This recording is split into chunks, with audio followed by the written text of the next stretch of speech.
DIY.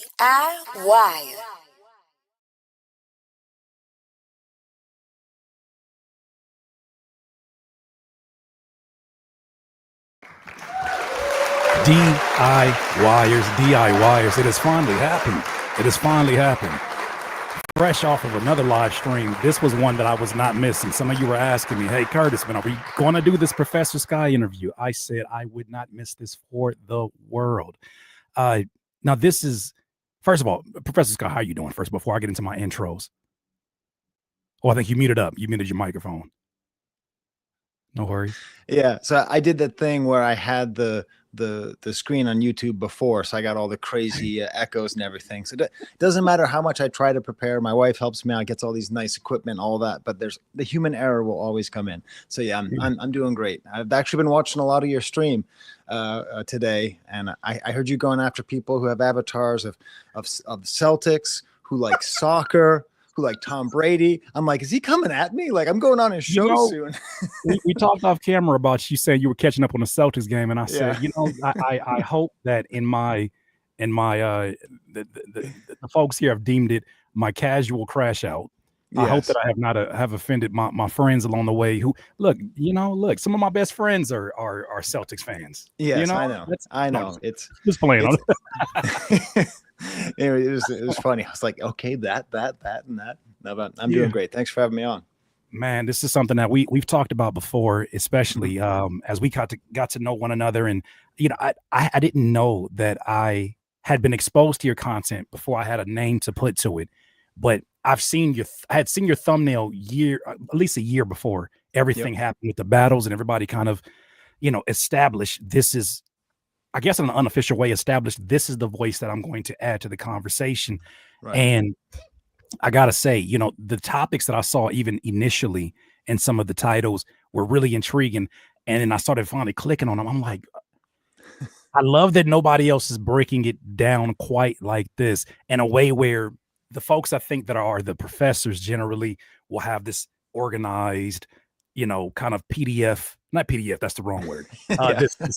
Especially nowadays. Can't use that word anymore. Can't use that anymore. Yeah, you got to say ebook now. But they'll have this PowerPoint presentation, and I feel like you just go off the cuff, and it's like watching it in real time is just fascinating. But then the topics that you cover, there's so many topics that I saw, but my first introduction wasn't until you were a guest on Justin's channel, the Company Man, that I really kind of get an idea. But out of curiosity, because I'm really doing this for my audience, but really for me, could you kind of tell a little bit about your background and then what inevitably led you here to YouTube? Yeah, so I'm like a real academic. So I got a doctorate in Santa Barbara. I spent a lot of time in California, and so that was in French literature, and I love it, right? But right before I started college, I actually read a book called Hip Hop America by Nelson George, and it's like, to me, that's like the foundational text. That's like the beginning of everything. And I remember reading it thinking, oh my God, I could do this. But I started college, 96, 97, whatever it was. And there wasn't really hip hop studies. It was kind of getting started. So I just kind of put that aside and just sort of always kind of had that idea in my mind that you can talk about the kind of music that you love in that way. And so, I went and I got my doctorate and I got a job and I started teaching. And then because I love French hip hop, that was one of the things that the reason that I learned French was because I was waiting for the second Wu-Tang album to come out. So I don't know how active of a Wu-Tang fan you were. Yeah. So in between 93 and 97, it was terrible. Right. So I went to Quebec and, I spoke French, because I studied French, and there was this cool CD of this band from Marseille. And I was like, I don't know, I'll just get this because it looks like a Wu-Tang CD. And I ended up writing a thesis about that. And then I was able to teach a class on hip hop in French at my university. So that was my first real ability to teach hip hop and teach rap. And then eventually, people don't want to learn languages anymore. It's a problem. So they even canceled the French department, but I'd started a hip hop minor at the same time. And that was right around the same time I started doing YouTube. So I just I was just fascinated in the idea of YouTube. I was dating a woman and her daughter was really, really into YouTube and was showing me everything and how it worked. And I understood this is where it's happening. You know, like I'm an academic, and there's a lot of great academic books about hip hop and about pop music, but the conversations are here, you Mhm. know, and that's why I love Culture United. That's why I always sit there like a little fanboy, because I'm just like, these are all the people who are doing all the great work. You know, it's like I get to sit around with the people who are really doing the work, and because I'm an academic and I'm a little bit arrogant or whatever, I'm like, I can say that. Like, I know what academia is like. I know what study at the highest level possible is, and I know that's what's happening right now. It's just it's not in books. It's not in articles. So I answered like 50 questions you didn't ask. I don't even No, know if you're I fine. answered Look, the look. question This you is asked. the thing is, what's funny is like I feel like I'm sitting here watching one of the videos Yeah. because this is the sort of like the free will, the free mind that you'll go through. Seeing you in real time, especially as somebody you say that you're fans of us. I'm a fan of what you do, absolutely. Because I've anytime I drive to LA, two things are going to happen. I'm going to play my what I call my cold shower playlist that has very relaxing music for the traffic. And on Okay. the way back, I'm watching one of your videos because I do a lot of thinking and listening to you break things down and make connections with things that are supremely unrelated. I in Yep. turn start making connections because of where you take my brain in these conversations. Something that I love the first time I started to really sit down with your content, especially the respect that you talk about hip hop, and not from a place of oh, I know more about the audience. It's more of a I'm discovering these things at times in real times, but I also was here. I was buying these cassettes. I was here at Yeah. these shows. I was, an active participant. You remind me of a time when I was going to Orange Coast College, and it was my last time in college. I didn't actually graduate, but I got my marketing certificate. When I was there, though, I enjoyed that time so much more because I wasn't there for a degree. I was there because I genuinely wanted to get information to help me in my journey. I'll never Yeah. forget, I had a small business class, and I did a presentation about entrepreneurship in hip hop. And there was an older gentleman there, older white guy who just started laughing. Oh, Like it was jeez. almost like it was like a devilish laugh. It was like a very menacing. He was like, and he wouldn't let me finish my presentation. Oh my And God. it's one of those things where it's like when hip hop got brought up in a college environment, in a high school environment, especially, there was always this kind of fight to put it back in its childish place. Yeah, And absolutely. so when I hear you break these concepts down, and one of my favorite, you're gonna have to help me with this pronunciation because Yeah. uh, they have a thing here called pronunciations is what Afro Butterflies coined it. Uh, Manichean, Yeah, but I mean, I see. I have a hard time with that one too. I believe it's Manichaean. It's like an Manichean. ancient Okay, language, and I'm not like an expert on Manichaeanism. You know, I'm familiar with it, and I used it in my Let the Party Die video, or Watch the Party Die. you had a video here called Kendrick Lamar's Manichean Struggle for the Soul of Hip Hop. Watch the Party Die analysis. These are the kind of things that forget if it's a human being or a person of a different race. I can show my dad who's a professor, and he's like, I never thought of it like that. Wow. So the conversations that you strike with folks who have sort of a pre-baked bias into what hip hop is nowadays compared to what they knew it as. Yep. You're connecting dots, I think, that a lot of people need. So I wanted to salute you and give you roses on that. Well, thank you. I mean, that's the way I always think about it, is like the most important thing that I can do, and maybe we can do in general, is just try to be like humanists, you know, like what makes human beings great. You know, it's not, country and race and all the divisions and the tribalism and stuff. It's like, what can we create? What can we Mhm. do?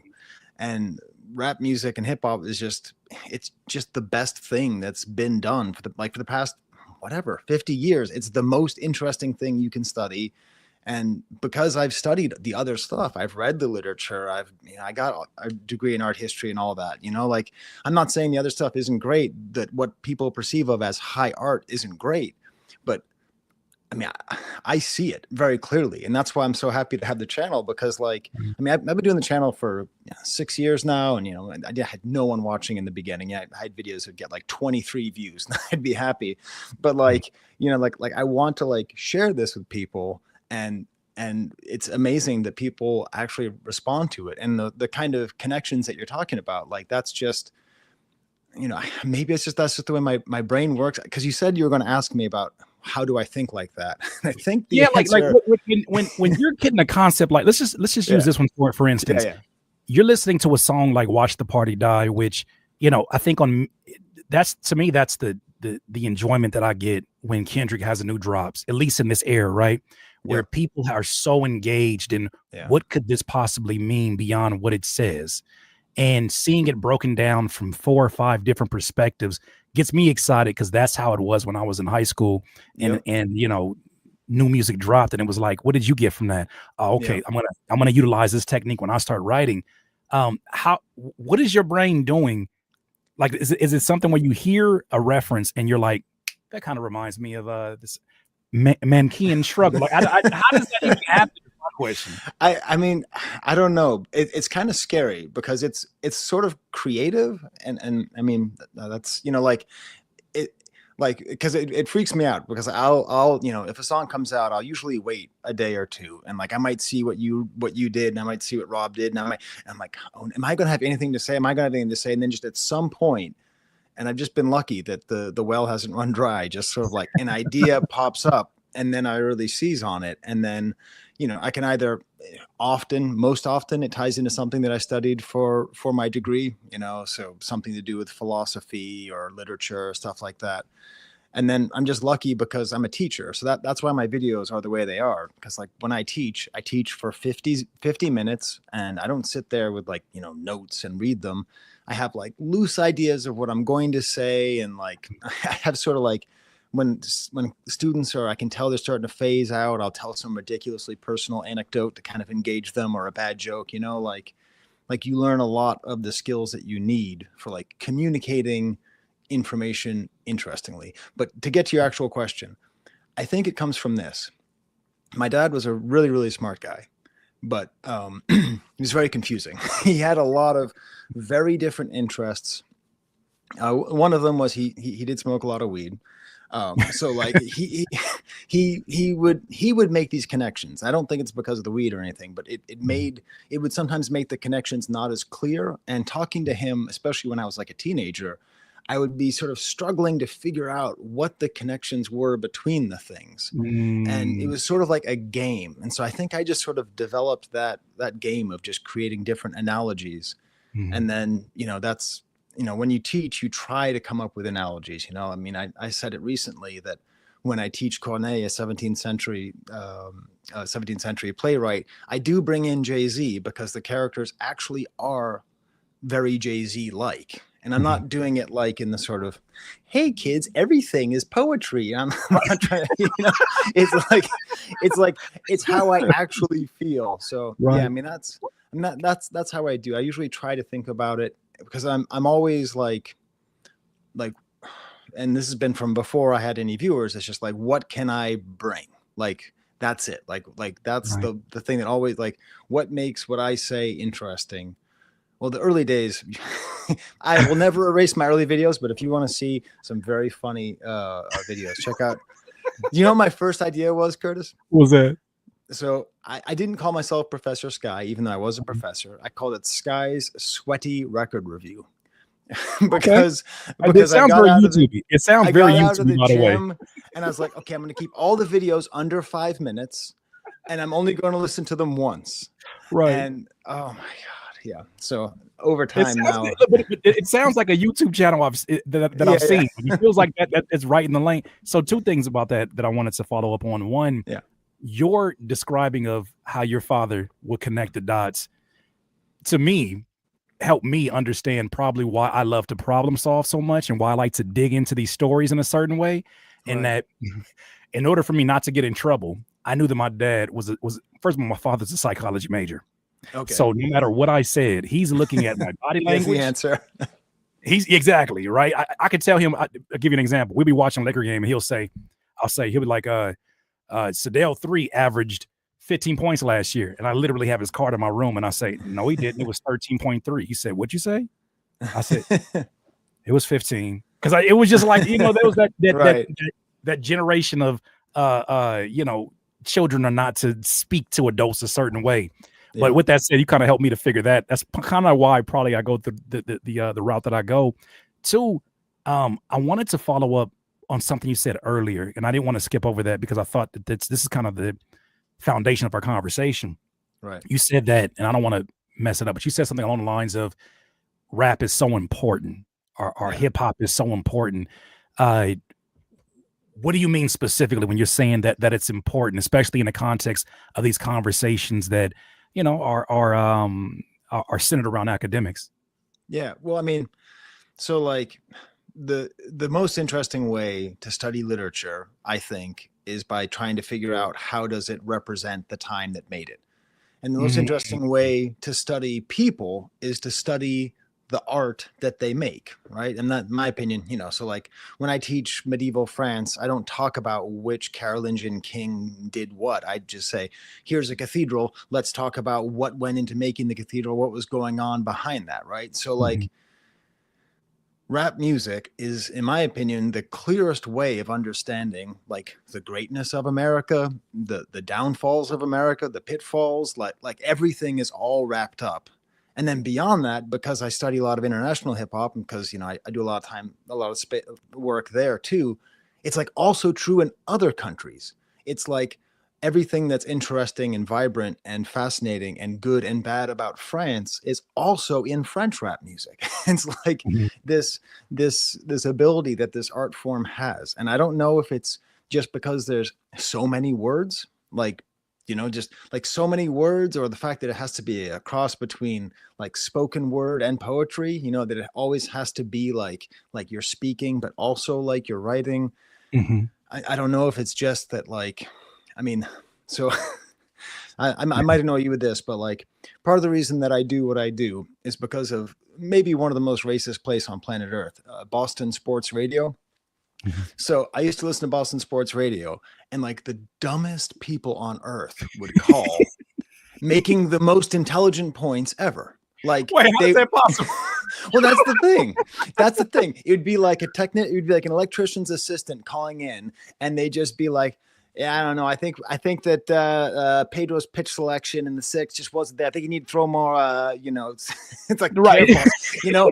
And what that made me realize was that like there's just like human creativity, and this is the humanist part. It's just so amazing. It's like you Mhm. cannot stop humans. You cannot push them down, and it's like, so if human beings are given a lot of space and a lot of encouragement and a lot of development, you might end up, I don't know, Steven Spielberg, right? Like just, Mhm. didn't have a lot of things in his way and he was able to create something great.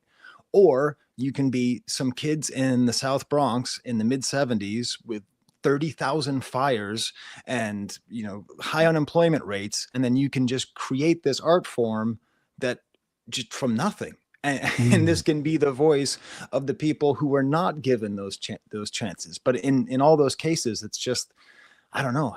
It makes me amazingly like happy and excited to just study all of it. And it's just, I don't know. I mean, maybe it's just my take, but I just think No, rap's the no. best.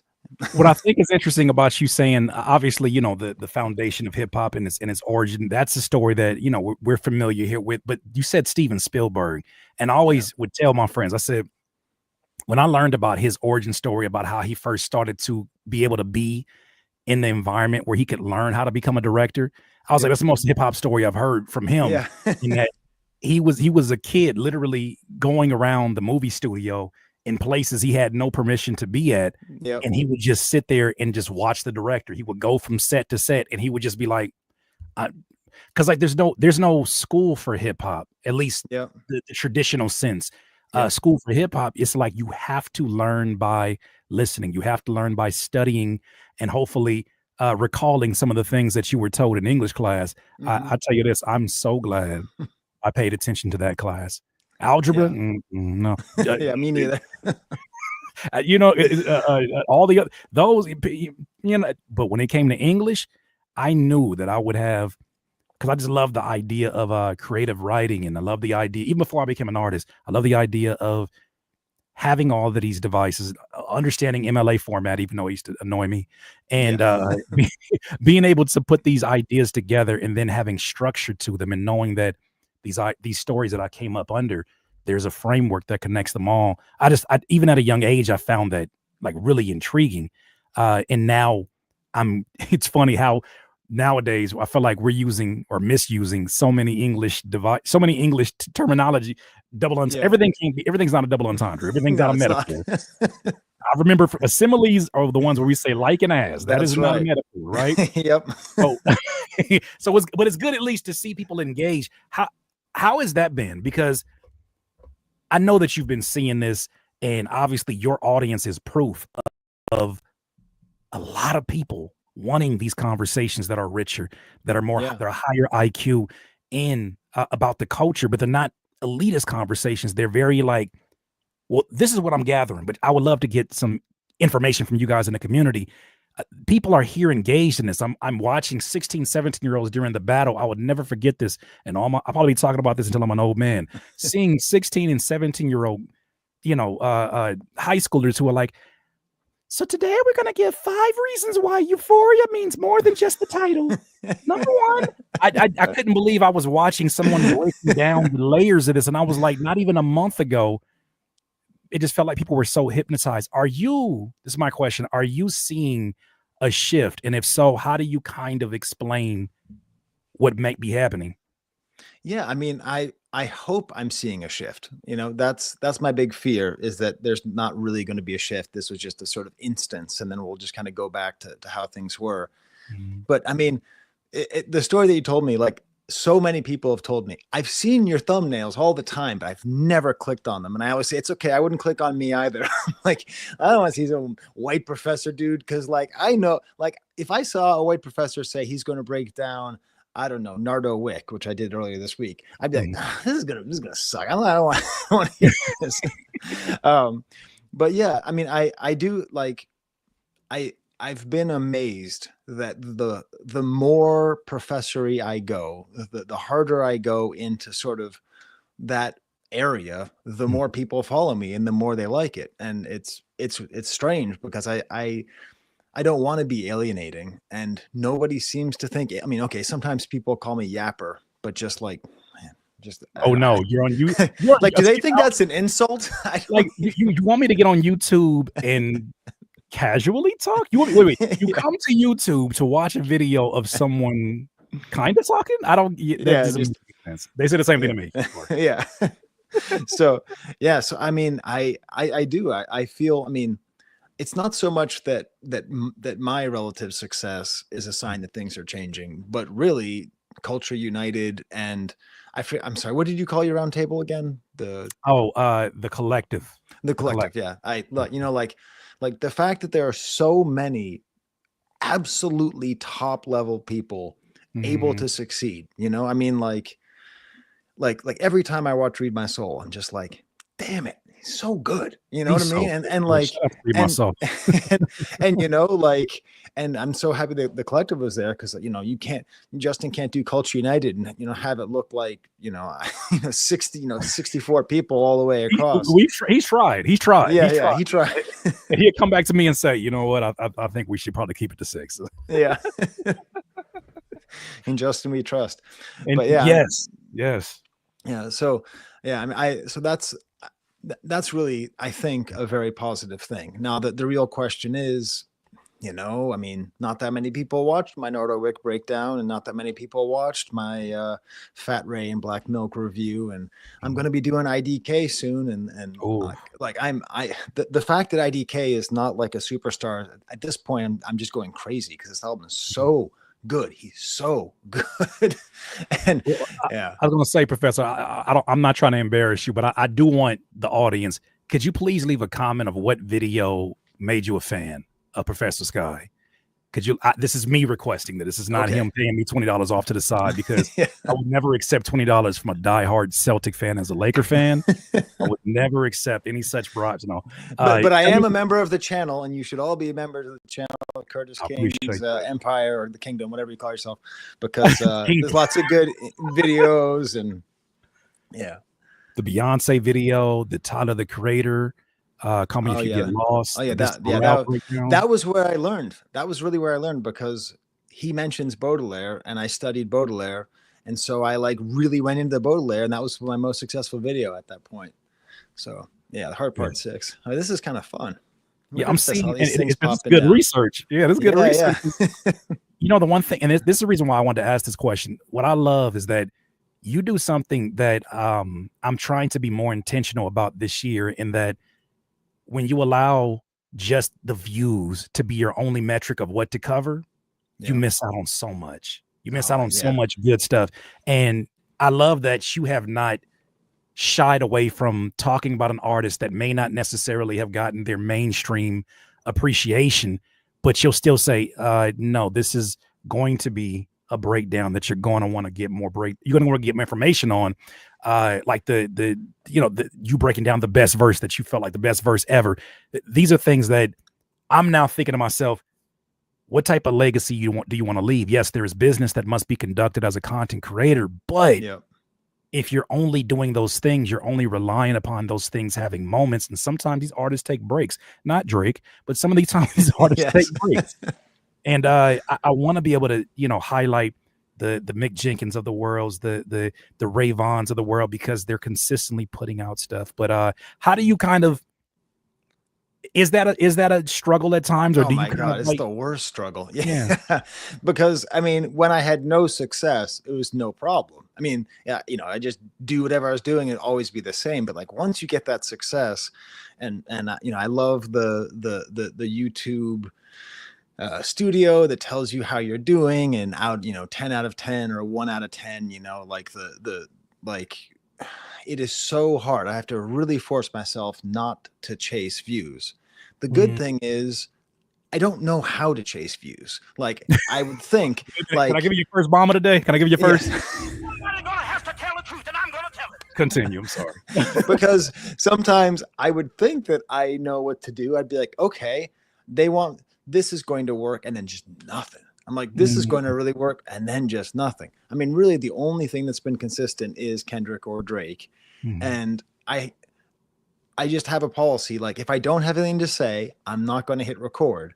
mm. But I do spend a lot more time figuring out what to say. With the Super Bowls, like, how am I going to say anything? Everyone's, oh, damn it, I've got an idea. Okay, good, let's do this.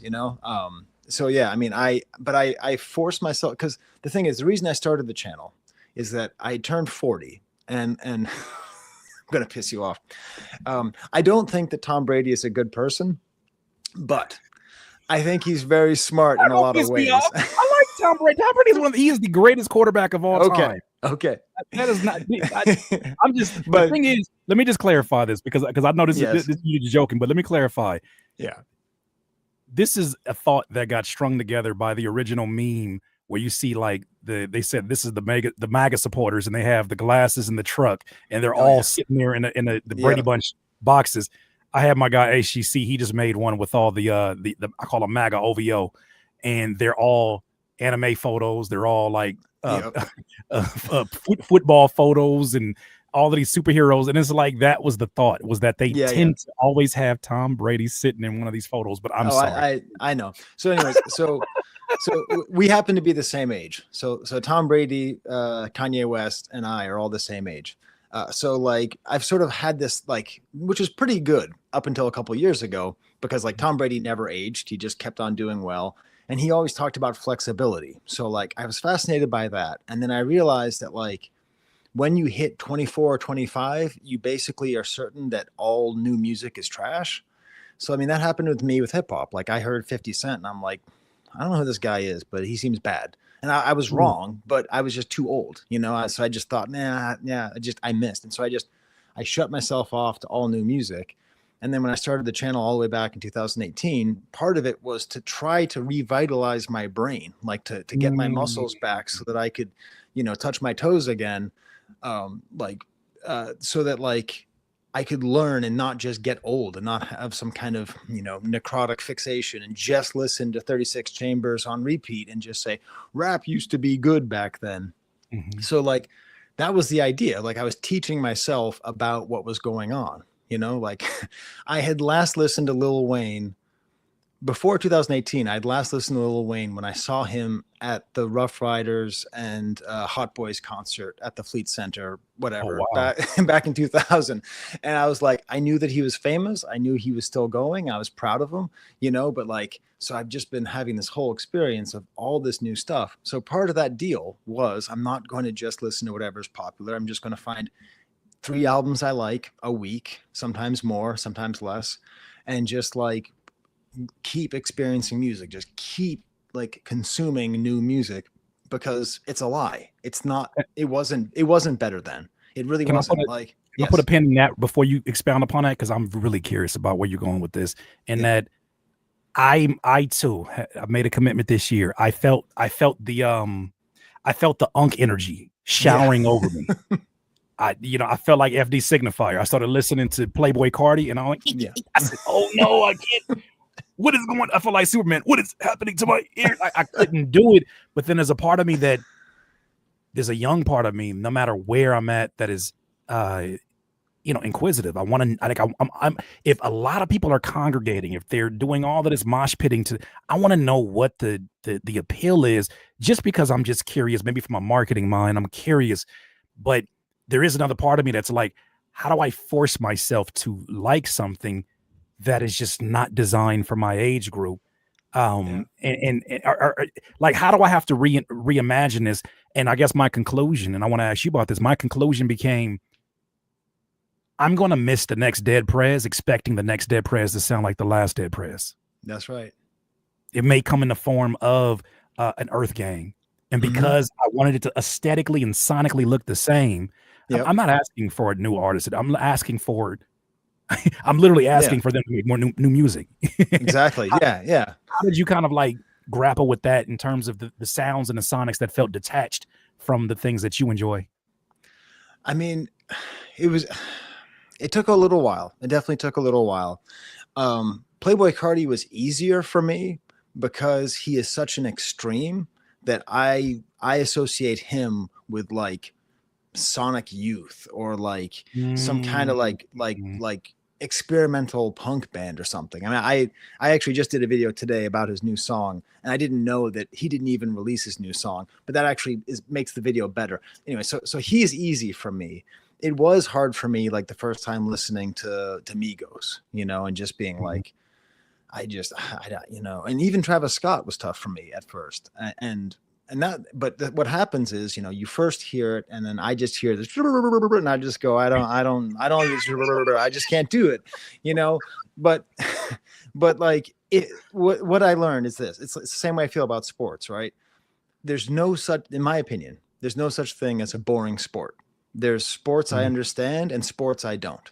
So I used to think that golf was boring, and then I played Lee Trevino's Fighting Golf on Nintendo, and like I loved it. Now I can't play the game myself, but if I see it on TV, it's interesting. I learned about soccer. I learned about Formula One racing. Like the more you know about something, the more you can appreciate it. So I ended up like really trying to do that with, trap music and a little bit less with drill music and with a lot of the kind of new hyper poppy sounds. And then it's just this like firm belief that it's not worse. It's just not worse now. Like there are things that are worse, but I mean, really, I've been thinking about it. I'm not sure in my life. I don't know of a better year for music than 2024. Like at least in terms of rap music. Like that was an insane year. And I know that you're literally an encyclopedia of these references. We see it all the time.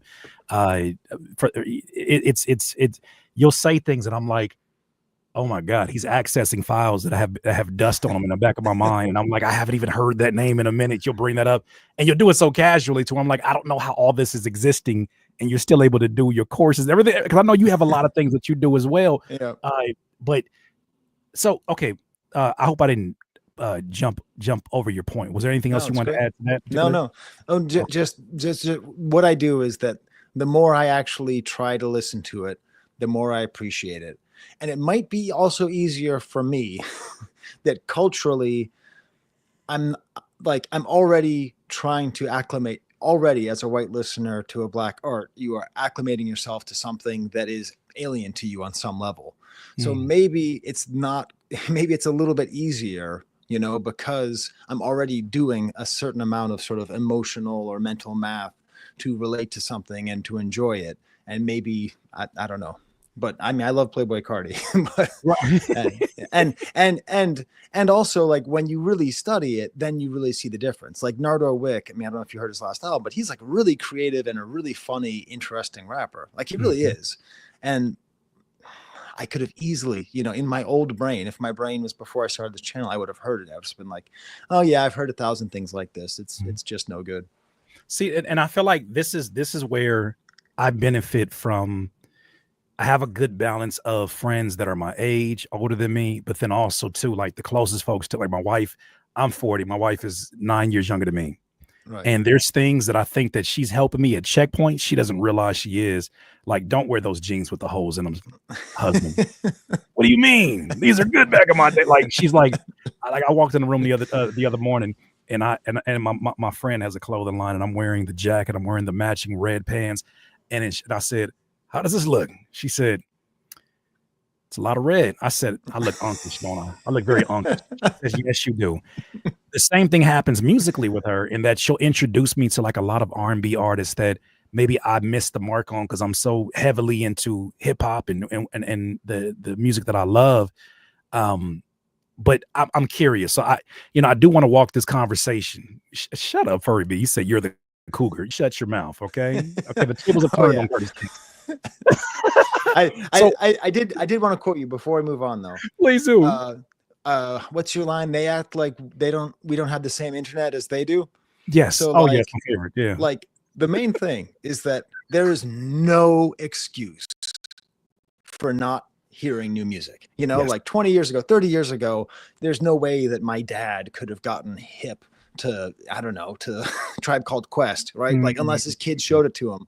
But like it's all there. It's every week, every Friday it pops up and you can just scan through and just go, okay, I'll listen to that.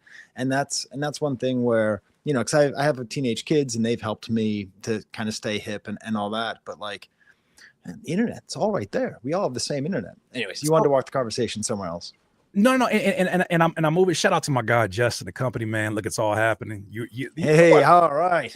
You are when they talk about in the tipping point, they talk about connectors, mavens, and salesmen. Like he is a connector without a doubt. There's so many folks that I realize that I've been connected to because of his just who he is and the way that he connects people. So there's a lot of things. I want to make sure we respect your time as well. But this is something I want to get into about even with the access that we have had as listeners, right, over the last 12 to 15 years in terms of the accessibility of streaming. My opinion, and I would love to hear if you have a difference of opinion on this one. I feel like we are coming out of an age where, because of a lot of factors, whether it was the emphasis on quantity over quality, whether it was streaming as an infrastructure itself, whether it was the major labels and what they were prioritizing and putting money behind, no matter what it was, we're coming out of an era where I felt like it kind of lulled a lot of active listeners to sleep. It set the bar lower and it hypnotized people. And I feel like we're emerging out of that era post 2024. And it's a confusing one right now because there's some people who are fighting for dear life to go back to that hypnosis. But my question to you is one, do you agree with that being that? And you've already kind of yepped it. But also, how do you think we got there, especially after such a golden era or multiple golden eras? How do we get there with an art form that was originally started, in the boroughs, that started with on the ground floor? Like, how does something like that become so much of a zombie attraction? Well, it's funny because, I never even heard, I hadn't heard Mos Def's thing about Drake being music to go to Target. So I heard enough Drake even before I started the channel that I said to my son, Drake is the music that's a soundtrack for a bunch of dudes on their phone not talking to each other. Like that was how it felt to me. That it's just like, because sometimes this channel is not anything. This channel is a very unbiased. We never say anything about Drake that's disagreeable. I don't know what you guys are laughing about in there, but continue, Professor Scott. And I think he understood something, which, apparently the Migos were the first person to figure out that if you have more tracks, then you make more money, or to really like emphasize that. I think I Mhm. read it was Culture 2, that was the one where they're like, okay. And then that led to The Bloat. And then that led to Unmemorable Songs. And then also like young, I want to talk about young people these days. Um, Thank you, Justin. But like, So it's like, wait a minute, 2-second applause. Go ahead. like, like young people also are really bombarded. Like they have a lack of peace that is unprecedented. I mean, Mhm. I remember watching MTV growing up, and like that was that. And Mhm. it was fast cutting, fast editing.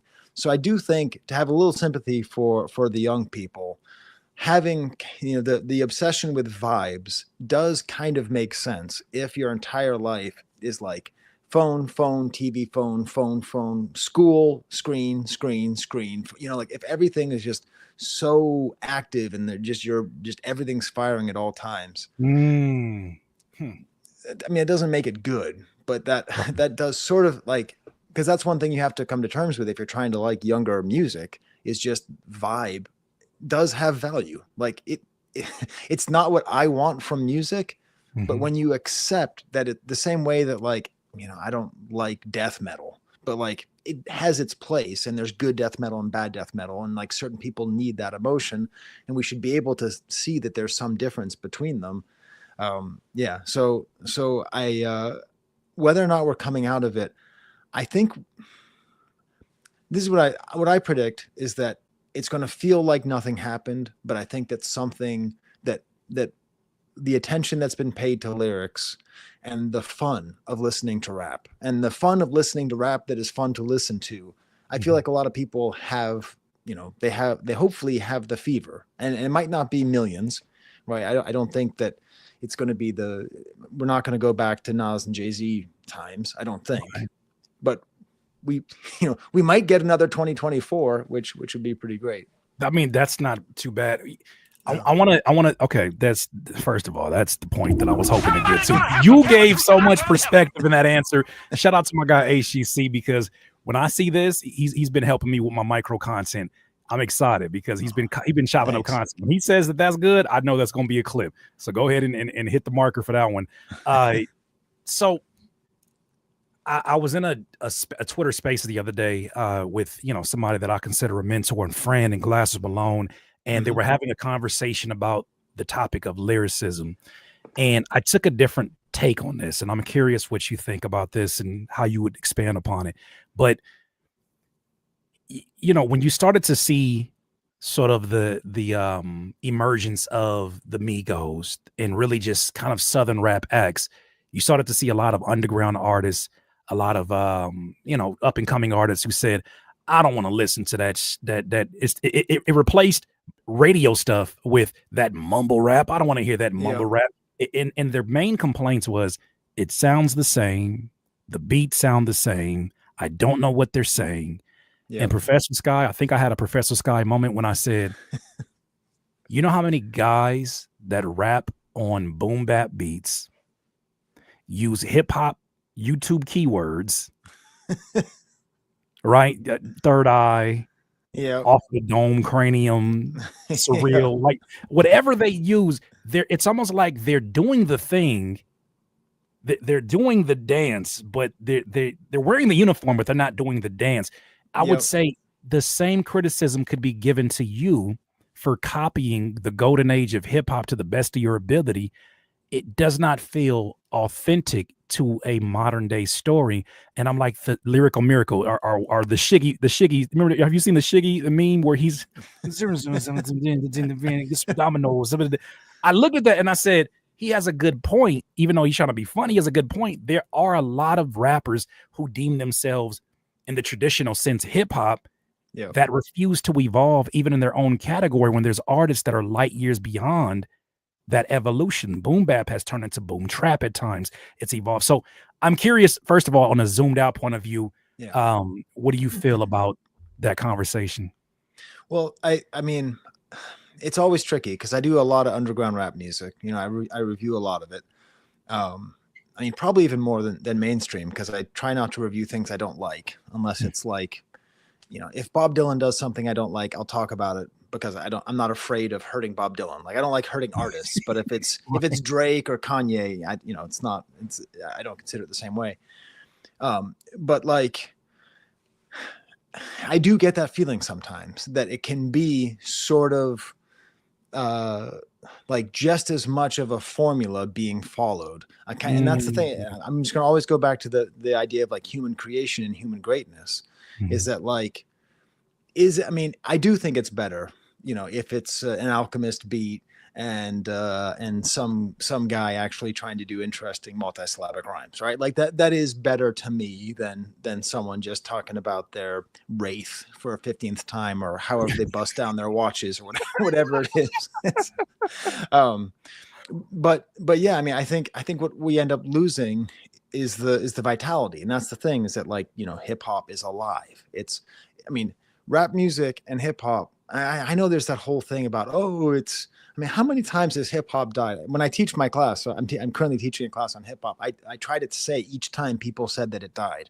Like, the first time hip hop died was 1979, when those losers from New Jersey released Rapper's Delight, because rap was never supposed to be on wax. And then all of a sudden it was on wax.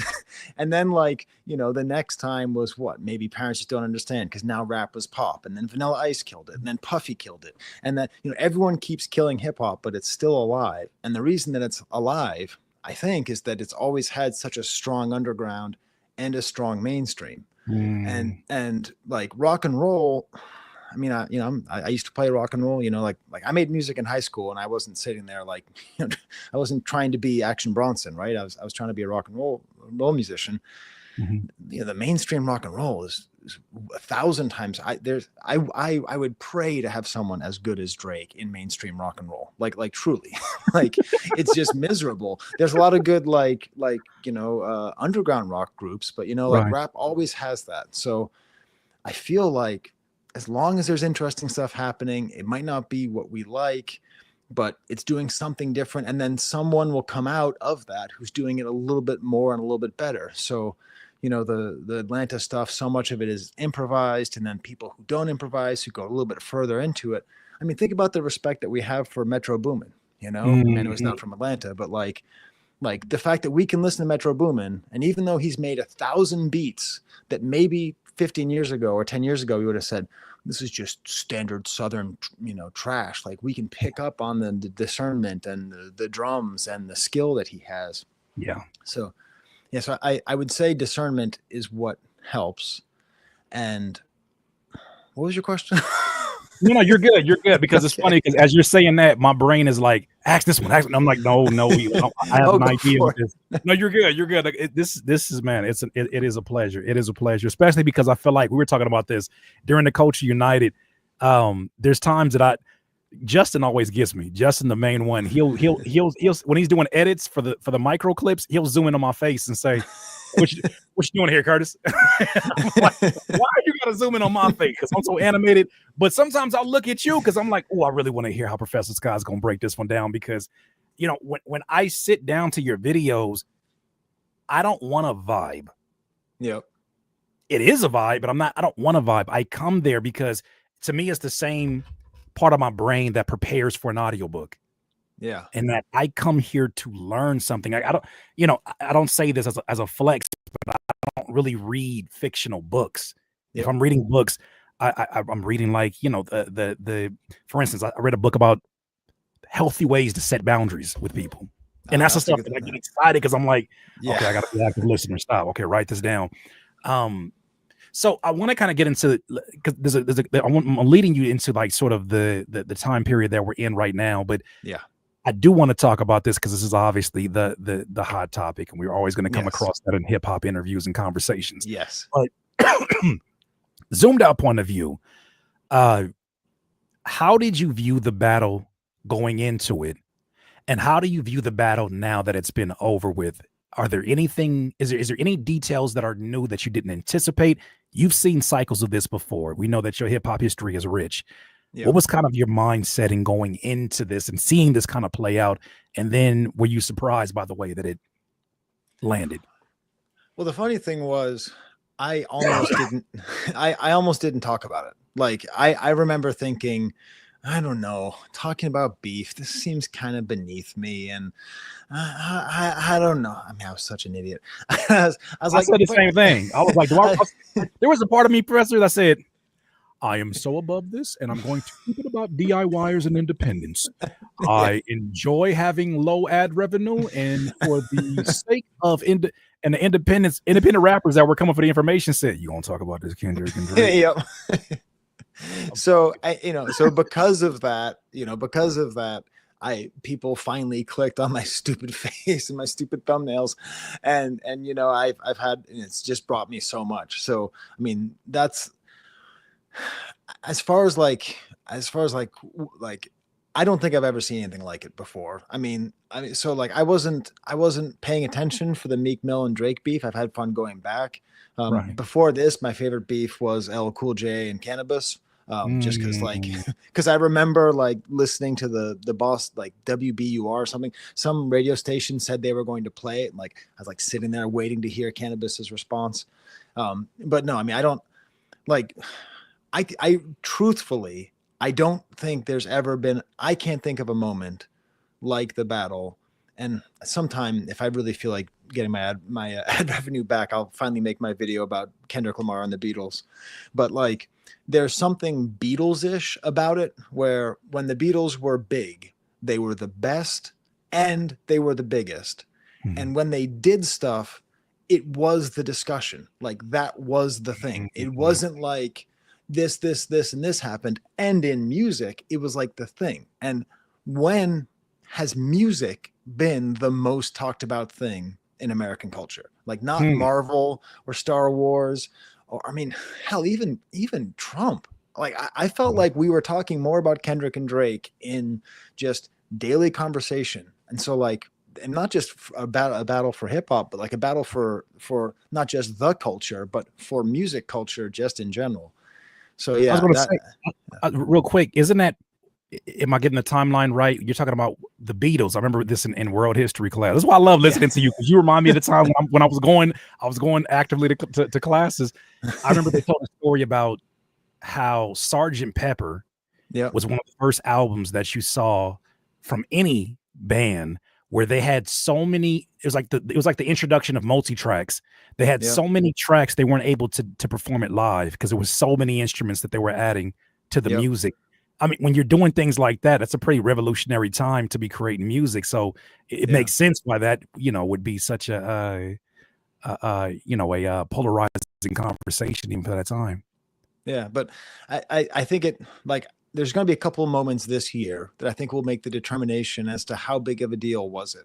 I think it's when Mm, Jid drops, and everyone should watch Justin's video on that. I watched that today, mhm. and I think when Doechii drops. So Really? if those albums are like, I mean, and of course when Kendrick drops again, but I don't even think that counts anymore. I think When he sneezes, it goes viral. he's so big that's what's hard to figure out. Like he's so big, it's hard to figure out how much he's actually impacting the way people are conceiving of hip hop versus just him. Mhm. Because yeah, but I think if like, and this goes back to Read My Soul's video about the middle class of rap. If we start to have more sort of middle class of rappers doing better, being more visible, like Absol's album last year, Schoolboy Q's album last year, Mhm. I Amazing mean, album, by the way. Yeah. those should have been. I mean, I'm super happy that we all love GNX as much as we did, and I think GNX was the best album. But like, what the hell? Those albums were so good. Like Mhm. that was Mhm. so great. And if my hope would be that if albums like that come out, that there's just more of a push behind them and more like energy and attention to them, and not just waiting for Drake to do something stupid or Kendrick to do something awesome. Yeah, Lupe Samurai too. That was an Yeah. amazing project as well. Just theorizing, do you think if those albums dropped now, they would have fared better or done well? They're better, I should say, than what they did. I think so. I mean that's the hope, right? That the desire for well-crafted rap music is shared by more people. I don't think it'll necessarily ever be as popular as, you know, pop music or whatever. It's not going to displace Chapel Roan or whatever, but I don't know. That's my hope. And I think it probably will, because I imagine that the young people who've been paying attention and who have been watching all the great videos, and you know, getting excited and thinking about it, they Right. just learned something that we've all known, but they were never shown, you know, like they would have had to really dig to find this information, and they were just fed Drake, and all of a sudden they get to think about, you know, different ways of rap. Yeah, there was somebody that made a statement that I reposted, and it angered a lot of people on Twitter. I've been doing that a lot this week. Yes, you have. The confirmation got me. Yes, I might have, you know, got people a little bit out of control. With that said, though, there was somebody made a statement that said he felt like the issue, especially between the fan bases, that because that's actually round two. Round two was actually not even the courthouse. Yeah. Round two was the what I call it. You don't have to confirm this. I call it MAGA OVO. Oh, MAGA yeah, OVO totally. versus what they call K-bots or whatever the case may be. Yeah. It is insane to watch it play out, and we definitely got to get into that conversation about the how politics are mirroring some of these interactions. We can get to that in a second. Yeah. But before that, this gentleman said he felt like the main difference between at least the fan bases of a Kendrick and Drake during this time that he noticed was that fans of Kendrick tend to be fans of hip hop first. And because of their love of hip hop, they see some special things in Kendrick. Mm-hmm. Right. And then he said, people who are fans of Drake are typically fans of Drake first, and then anything hip hop adjacent afterwards. It's not Right. the main concern of theirs. For them, hip hop started when Drake dropped So Far Gone. Right. What is kind of your perspective? I'm very curious about. It's funny because I'm asking you questions that are not like prepared. These are questions I genuinely I'm That's sitting great. with you, and I'm like, I never get to ask you questions during a video except for in the premiere. But that's a genuine question I have for you. So I mean, as far as the idea of Drake fans not be, I think there are hip hop fans who are also Drake fans. I also think that Drake can have what I call the Taco Bell effect. So I love Mexican food, and I don't eat a Taco Bell because I know good Mexican food, but I wouldn't know what a burrito was if it weren't for Taco Bell. Like, that's what taught me how to love Mexican food. You know what I mean? God, you're so good at this. Oh my God, he's so good at this. Okay, good. Hold on. Go ahead. Good. Okay, continue. So, you know, he can help to sort of onboard people on there. And also, there have been other rappers who I think are like that as well. I think Kanye's fans are a lot like that. I think a lot of Kanye's fans are like not necessarily into rap, even though I think, you know, I still think he's the best living artist, but we don't have time to talk about that. But, you know, and I think he's an example of that. People said that was the relationship that fans had with Eminem, but I'm not even really sure that's true. It might have been true maybe at the height of it. Yeah. But yeah, so that I would say that's that. And as far as Kendrick fans really loving hip hop, I hope that's true. But I'm a little bit afraid that the people who are so in favor of Kendrick are sort of like thinking that hip hop is dead and that the only hope, the only thing that can be good is Kendrick. Like I want to see a lot more generalized support for hip hop, like for rap music, which is he's asking for. That's why he puts Lefty Gunplay on the album and not Rihanna, because Rihanna would have picked up the phone and said, "Sure, I'll do a verse for you," but instead we get Lefty Gunplay. Well, I was going to say to extend your analogy, then that if you know, I don't believe in, you know, painting these things as absolutes, right? There's obviously, that's why, like, even today I was talking to Torre and King Green, and I was saying that when I saw the similarities between extreme MAGA supporters, and they were like, "What do you mean? You don't have to clarify that." I said, "Yes, I do, because I know that there's some people who, because of his choice for a judge, that was a deciding factor for them. They said I'm gonna vote for him." And I hate talking like that because I hate when people talk about hip hop like that. Because of this one artist, the whole thing is violent, and I feel like that's not fair to those who have a very complex way of breaking it down, whatever the case may be. But And talking about that, I did start to see there's a lot of, okay, sorry, the analogy, I almost forgot. The analogy that I had was if there's Taco Bell on that side, then there's Beyond Beef on this side at times. Yeah. Right? Like, it's like we're all championing the vegan meat is the vegan meat is in Carl's Jr. It's still in Carl's Jr. Chill out. Like, Yep. not quite the La Revolution quite yet until my favorite statement, my favorite quote is you don't have a movement until everyone is moving. Yeah, that's right.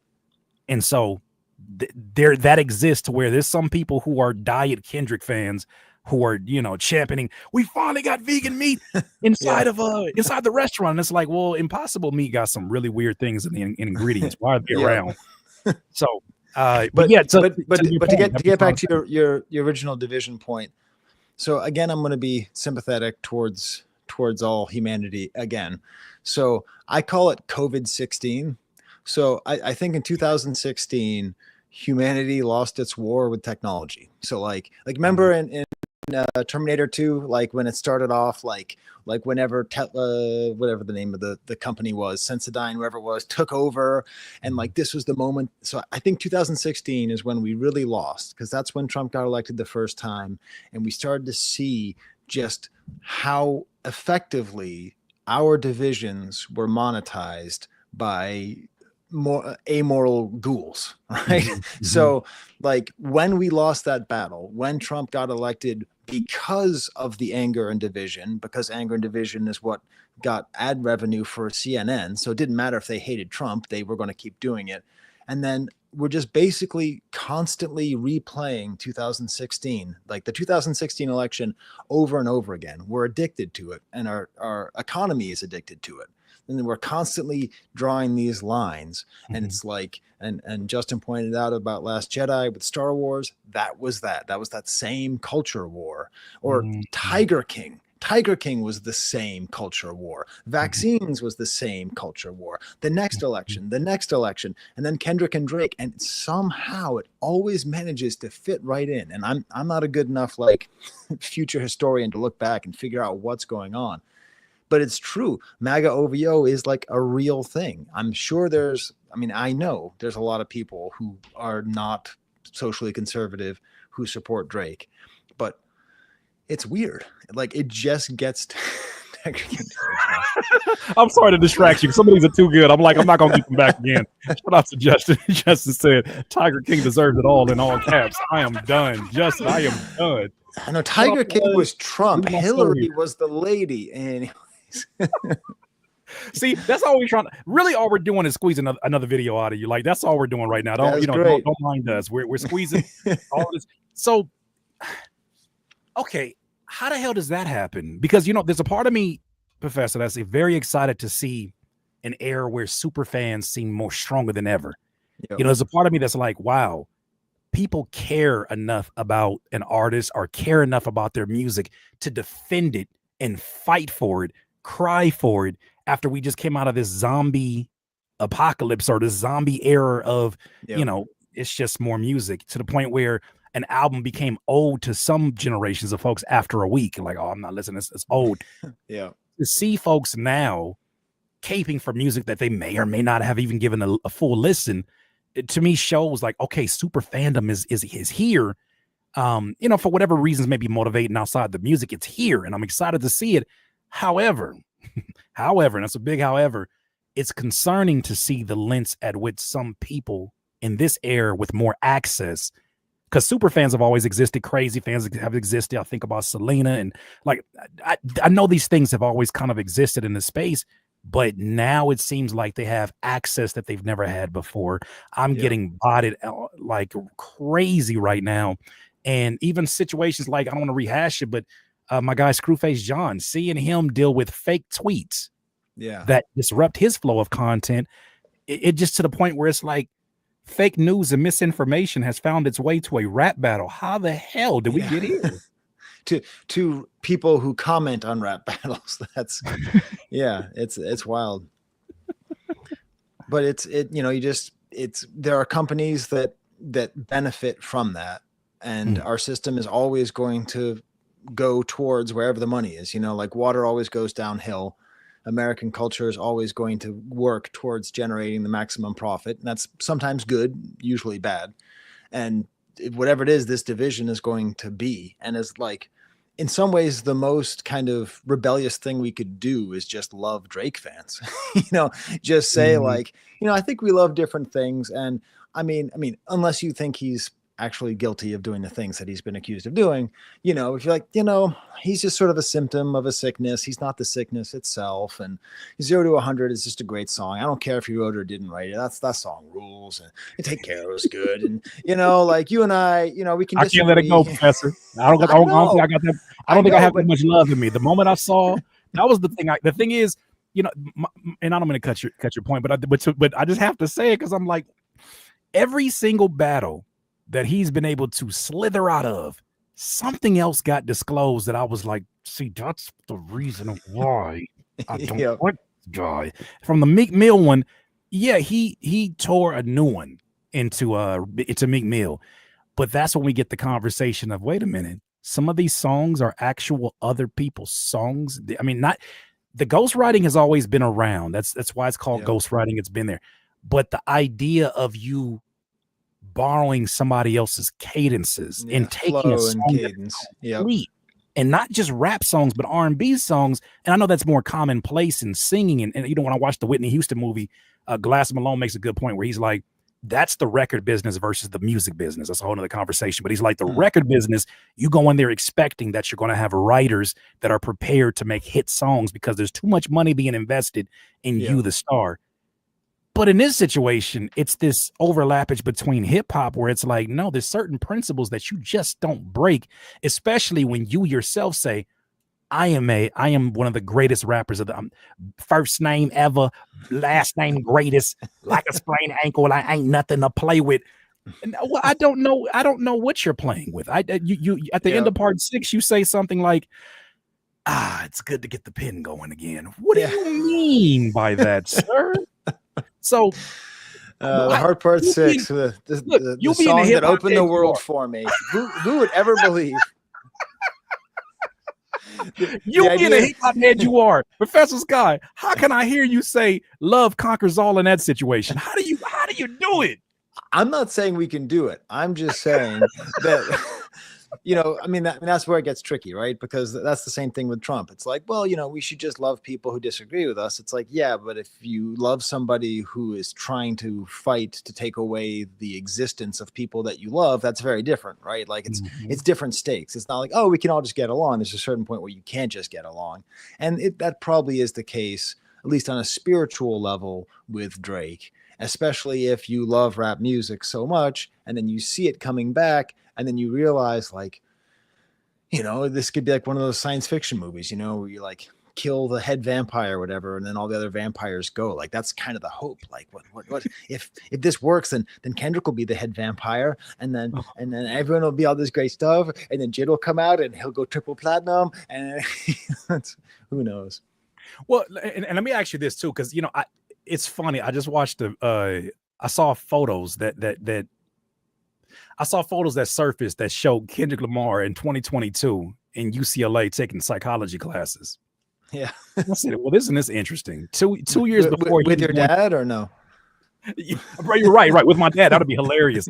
He went in there and took psychology classes, and then 2 years later, only to give, only to engage in psychological warfare, because the things that were said, you've heard more disrespectful things said in battles before, right? They're just outright disrespectful, from, the condoms on the babysit with Jay-Z and all these. Like, you've heard things that are more like vile, but these things were things that were like, they led you to lines such as, F a rap battle. This is a long life battle with yourself. Yeah. Yeah. That's the one where, and that's why he's so great, because it's so evocative, where you think, did Drake hear that and did it hit him? Like did that miss him, or did he actually go like, oh shit, this is right? I would still be thinking about it if you said that about me. For whatever reason, in an alternative universe, Professor Skye said, Curtis, this is not a rap battle. This is a long life battle with yourself. I would be so hurt that I'd have to, this guy, he's a psychologist or something. He thinks You think I would think about that to this day. So I can imagine the if you're really absorbing that, what that could mean. I'm sorry, continue. No, I like the way you said that because like so when I lived in France, I had a friend named Marlon, and he was like a sort of a evangelical dude. Like he never drank, never even went to movies. I don't know what kind of Christianity he was in, but it was super intense. But we were really good friends. And I was like coming home from a party, and that was back when I used to drink and I smoked cigarettes. I was like kind of wild. And he sees me in the middle of the street and just goes, Skye, this is not you. Oh, And he gives me a hug and then we go away. And like, I'll email him like, every year, just being like, thanks again, Marlon, for that. Cause like that helped me to like recenter myself and refocus myself. And that's that kind of line. Like, this is a lifelong battle with yourself. Drake could have heard that and just been like, you know what? That's true. I mean, I don't like hearing it from this guy, but it is a lifelong battle with myself. And I think I can get better. But that didn't let's go happen. to Australia. I think that's the reason we should go to Australia. Let's Yeah, let's go deal with those demons and let's look into this ayahuasca smoothie that we were talking about. Yeah. Speaking of those lines, that is a powerful line that your friend shared with you because you looked right in my soul when you said it, and I felt that. My mother did that one time during a parent-teacher conference. Oh my God. My teacher said that I failed the class, and I'm usually at that time more nervous about my dad's response because I might get a whooping, right? Yeah. My mother did something that burnt so deep into my soul that I still think about it to this day. I was probably 17. I'm 40 today, and I still think about it. The teacher said, "Here, your son has failed in a class." She looked me right into my face, professor, and said, "So let me get this straight. I've been getting you up every morning at 6 a.m. in the morning, getting you ready for school, feeding you, and getting you there on time. And you got the same grade that you would have got if you would have stayed home every day." Jeez. That's some I good said, parenting. "What kind of meet the mom is this? How dare you cut through my soul like that?" That hurt more than any whooping because I said, "Oh my gosh, that right there." Yeah. What is your rebuttal? Yeah, I literally could have never went to school and got the same grade. Mom, I'll do better. I apologize to you now, not even for myself. Yeah. So, maybe Drake could have heard that and it could have hit him. But, I mean, how do you reach people who are that rich and that powerful? I mean, I don't know if you can. Can you make a statement about the place that society is at and why? Because I have a theory that if these songs maybe dropped in a different era, maybe we have a completely different response to these Kendrick records. As fast, as amazing as they are, I feel like there's a certain evolution, maybe you can call it, or there's a certain era that society had to be in for these songs to connect in the way that they did, especially like a Meet the Grams. I think people overlook that one, and I know it's spooky to a lot of people, but there's so many things there to where I even theorize that the daughter was never quite the daughter, right? I felt like the daughter was symbolic of his female fan base, his young female fan base, because the man that he described in Drake was an avatar that I think a lot of young ladies maybe didn't see in Drake because they were so dreamy eyed and this is the guy from Degrassi and look at who he's become. He's so, oh my gosh. And for the first time they saw him as Justin said, like he's the creepy guy. He's the creepy uncle. He's the creepy, whatever the case may be. The old guy at the club, as Chris Rock said. The old guy at the club, the one that like, and I didn't have that connection until I started to see some of the female reactors crying. Yeah. Listening to that song. And I'm like, stranger danger is what he called it. Company man, stranger danger. That's a good way to put it. So what do you think about the time period we're in that might have maybe been ideal for this type of approach in a rap battle back and forth? Because this wasn't a hit 'em up situation. Yeah. I mean, if I had to have a quick answer, I would just say it wasn't the time. I think Kendrick made it the time. Like I actually think he was so good and so smart and so talented that he made the world pay attention to it. Now, that's not like a very historical mentality. I mean, the content mill might be part of it, you know, like that, just the fact that we live in a world that requires constant churn and constant content. And so Mhm. something that this worked so well because it was two such big figures. And for whatever reason, people picked up on the archetypes. Like they understood that there was kind of a good and an evil, or at least a popular and a more underground, or, you know, Mhm. like the larger than life nature of the people themselves helped, right? Because you know, it's Joey Badass and Daylight, as great as it is not going to do this. Um, it'd be great if it did, but yeah, but I still really think that it was just that Kendrick was just that good. I mean, I don't think we were ready. I think that's why it was so amazing. I feel like we Right. almost didn't even deserve it. Like as a culture, I mean, like American culture, we just didn't deserve something so interesting to happen. But I want to we say to did. kind of connect the dots on this because I asked that only because when I think about the type of things that were said and hit 'em up, right? Where, Yeah. I FOB and da, da, da, da, all these crazy things that at that time weren't as polarizing and as broken down and as challenged by, even like the Me Too movement. And this was more so what I'm talking about in that he could have took a very hip hop or mainstream rap approach to Yeah. breaking him down. But even at his worst, if you want to think of Not Like Us or Meet the Grams, it still was a matter of this is not a question about your lyrical ability. This is not a Yeah. question about your your money, your popularity. This is a question about your character. And he kept poking at that and dissecting it. Even when I think about 616 in LA, Justin knows when I first heard it, I was like, this is a great song, but it wasn't direct enough for me because I wanted Yeah. blood. I was like, let's go, Kendrick. And then I heard that and I said, well, what is going on? I That now Al understand. Green? What the? Yeah, what are we Al Green with Taylor Swift's producer? What is he doing on a boom bap beat? But now that is one of my favorite songs from the battle because I think of it as that's a prayer before war. Yeah. And when I view it from that lens, oh my gosh, that's Yeah. but that's why I come with the point is that I guess maybe that's more so me kind of putting it in the atmosphere is that some of these talking points, as disconnected as Kendrick seems from the internet, he seems very well connected to the things that get a reaction out of people. Yeah. I mean, he's in chat right now. Peekaboo. I'm telling you, that's. He might be. I think so. Professor, he DM'd me during the actual battle, and I remember just like doing one of these. Like I said, this is a bot. And then I read it and I see the last message from him was from 2012, where I was like, man, or something like man, shout out to Dr. Dre and what's going on over there, man. Good, congratulations. He goes on radio silence and comes back and says, I appreciate what you're doing, Curtis King. Keep on going. And then I said, no problem. I just want to make sure that the people know that there's something. I want to make sure they know the bigger picture.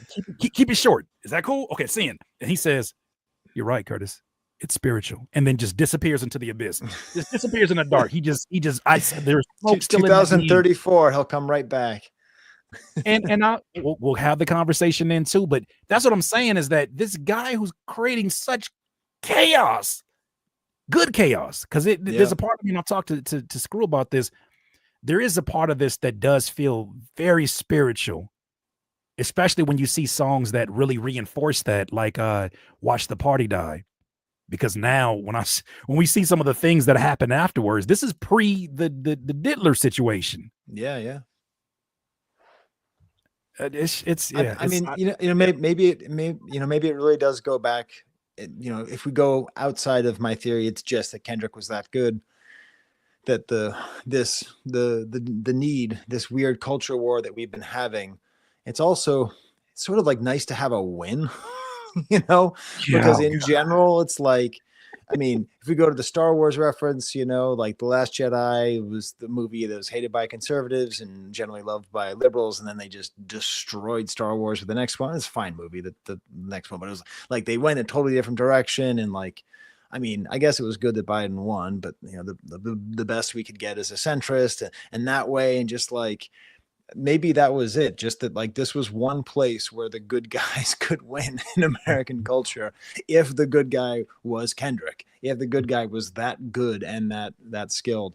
I love that story about the fact he has the same phone. That's wild. That a famous person has the same phone 12 years later. It makes you question what you're doing, because I'm like, I for sure have updated my phone a few times since Yeah. that time. Who do I think I am? I think I'm. Well, I want to kind of shift the focus back to you now, in that Yeah. because of this conversation, because of your involvement in your choice, we can't skip over that. Your choice to engage in a conversation. There are so many people that get excited when you're dropping video content. I look at you in the same way that you said we're gonna have a good test when we see you said Doechii and you said Jid, right? Yeah. When they drop their albums. The same way you say that, I say the same thing about the success of your channel, the success of Justin, because these are the channels where you telling me that you watch my content still blows my mind. I hope you know that. I'm not even being like fake humble about it. Well, like it blows my mind because I look at you guys. I'm not looking at views. I'm looking at you guys as superheroes in research and breaking down these complex ideas and doing it in a way that is entertaining, engaging. I look at it as if I didn't know you guys as human beings. I'd be like, they seem like really cool human beings. These are a lot of things to balance that it seems like a lot of people in this environment have issues trying to be a YouTube version of themselves versus just being themselves. But in this battle, putting such a highlight on these conversations, channels like yours, in my opinion, were so important because you give context to people that think it's just, a bunch of ignorant minorities battling one another and, they're just doing that thing. And I think that when you look like some of the folks that may make that criticism and you're like, hold on, let me bring in these references. You do such a service to the point where if sometimes we try to have these same conversations with folks and they've already made it up in their mind. I don't want to hear it. It's rap is crap. I love the way that you break it down, because in this situation, I can share your video, like I said, with my dad, and he'll be like, why did you just say that? Because I'm not Professor Skye. That's why I didn't just say that. So well, how has that been? Yeah. Well, to throw, I mean, so the thing is that like the thing that you're saying that I do, and I take all the compliments and I appreciate them, but I'm just bringing what I can bring. Like my life experience has allowed me an access to really great education my whole life, right? It was kind of expected of me due to my socioeconomic and geographical locations and all that kind of stuff, right? Like I was granted an amazing amount of privilege to be able to be encouraged to get the kind of education that I got. So like I'm just bringing everything I possibly can, and I'm putting it through the videos and through the things that I'm studying. And that's what Justin does. He spent his entire life figuring out how to be a great communicator of hip hop and great connector, and he pushes it out. And that's what you do. And that's why you're so great to watch, why I watch you, because you're a music producer and an entrepreneur thinker and a do-it-yourself thinker and all that stuff. And so you take all of your life experience and you filter it through the things that you're talking about and through YouTube. And that's what's going. That's why, I'm not a. What's your line? I'm not afraid of your A and I. What's the lyric again? I'm not afraid of your A and I. Yes, I'm not afraid of your A and I.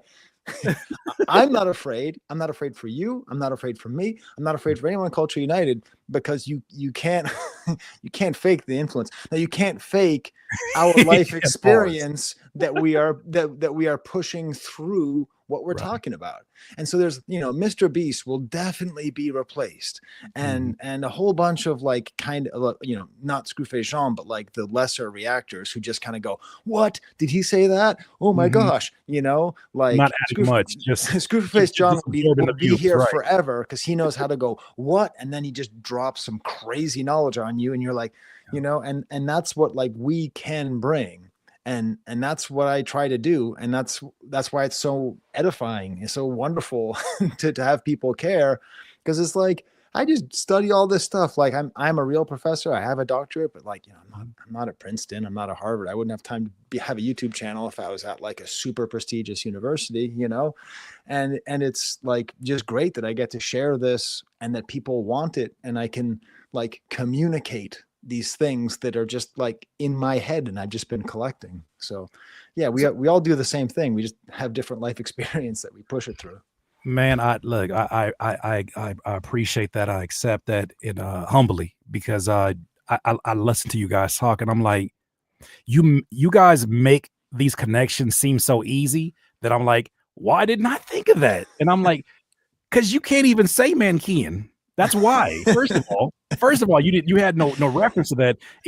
But these are the things that inspire me to always make sure that I dig deeper than what's at the surface, because I don't want to just become a channel that recycles the same articles as everybody else. Like, you guys go deeper into these conversations, and I'm like, wait a minute, dummy, you have 20 years of experience in doing this, so your insight is going to be a bit different. So I had to even figure that out, Professor, because there was a long time I had this channel where I did producer and rapper content, and it was so non-confrontational. I didn't want to talk about other people, because coming up, even though I was a civilian myself, all the gangster OGs said, men don't make conversation about other men, and if you're not gonna say it to their face, you need to not say it.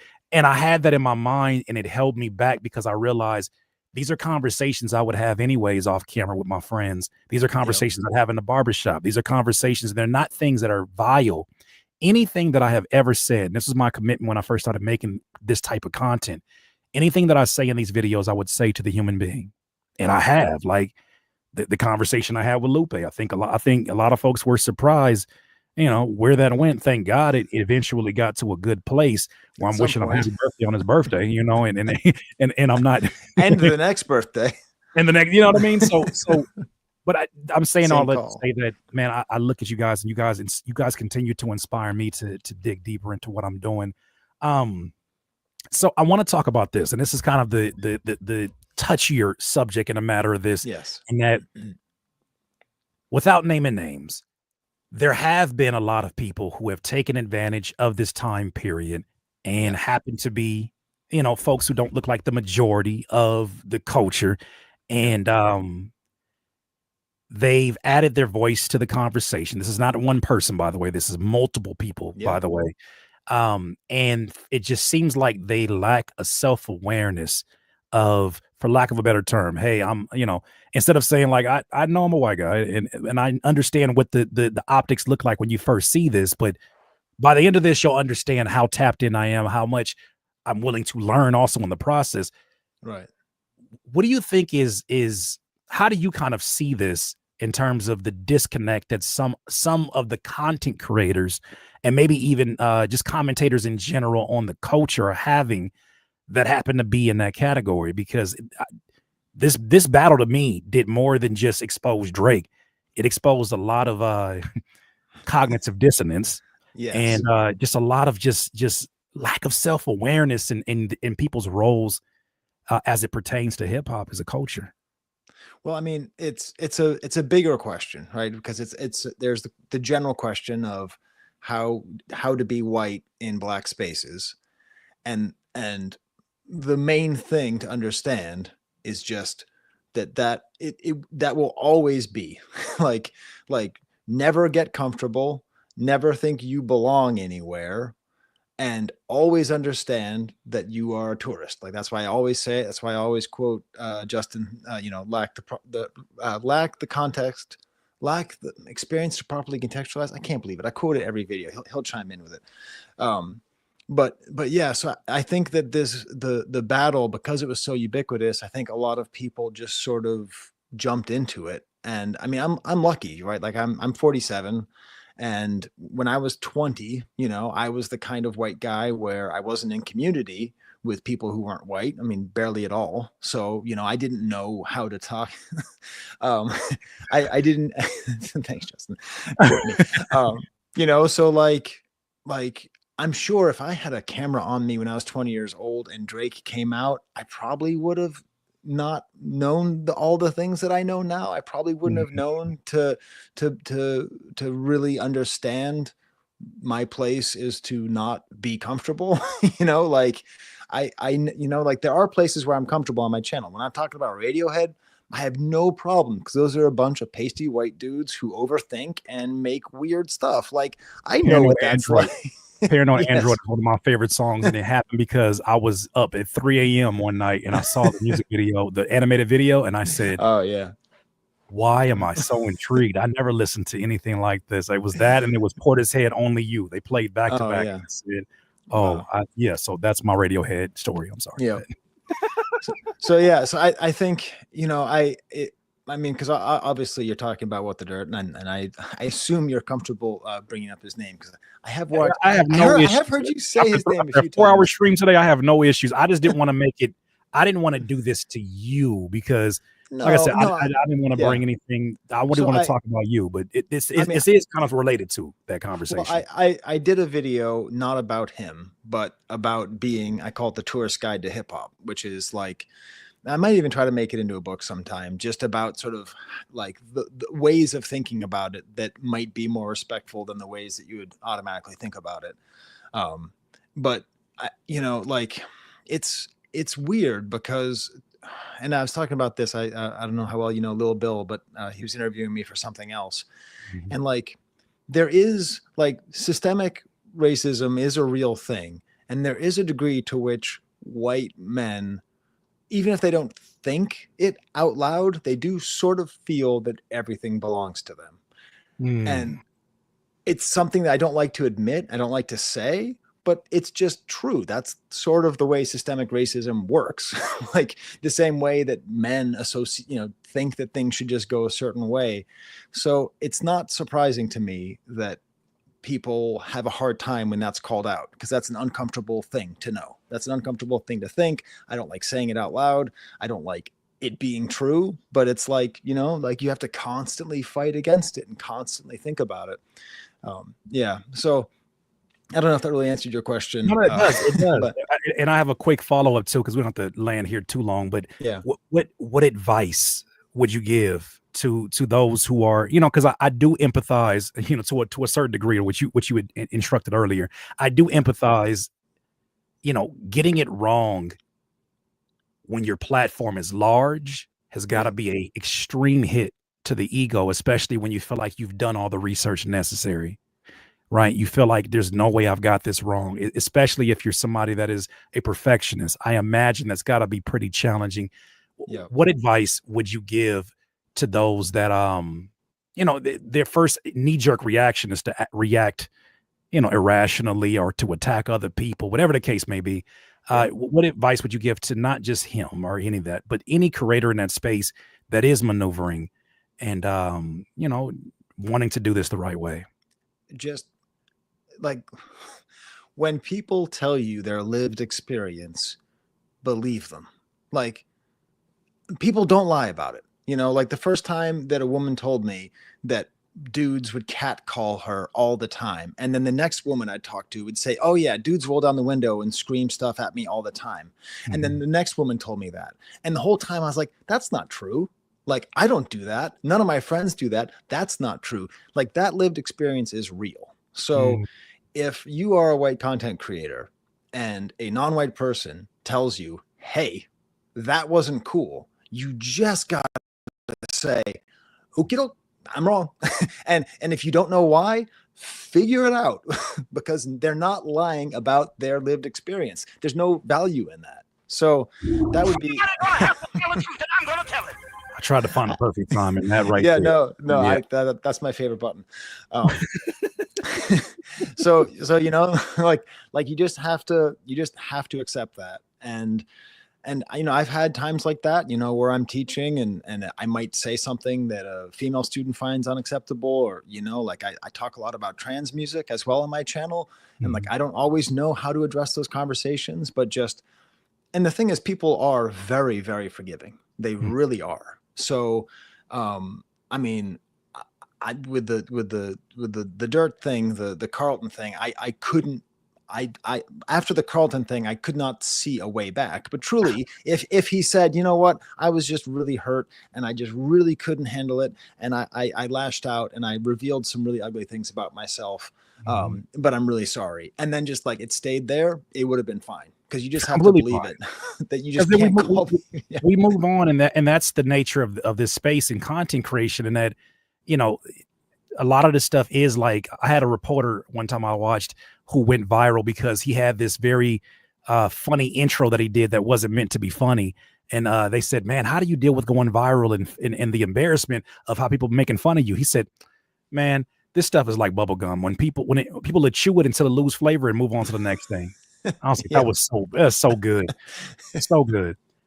Logic says, hey, professor, question on this topic. How does someone that is from outside the culture, or how do they move with integrity inside the culture?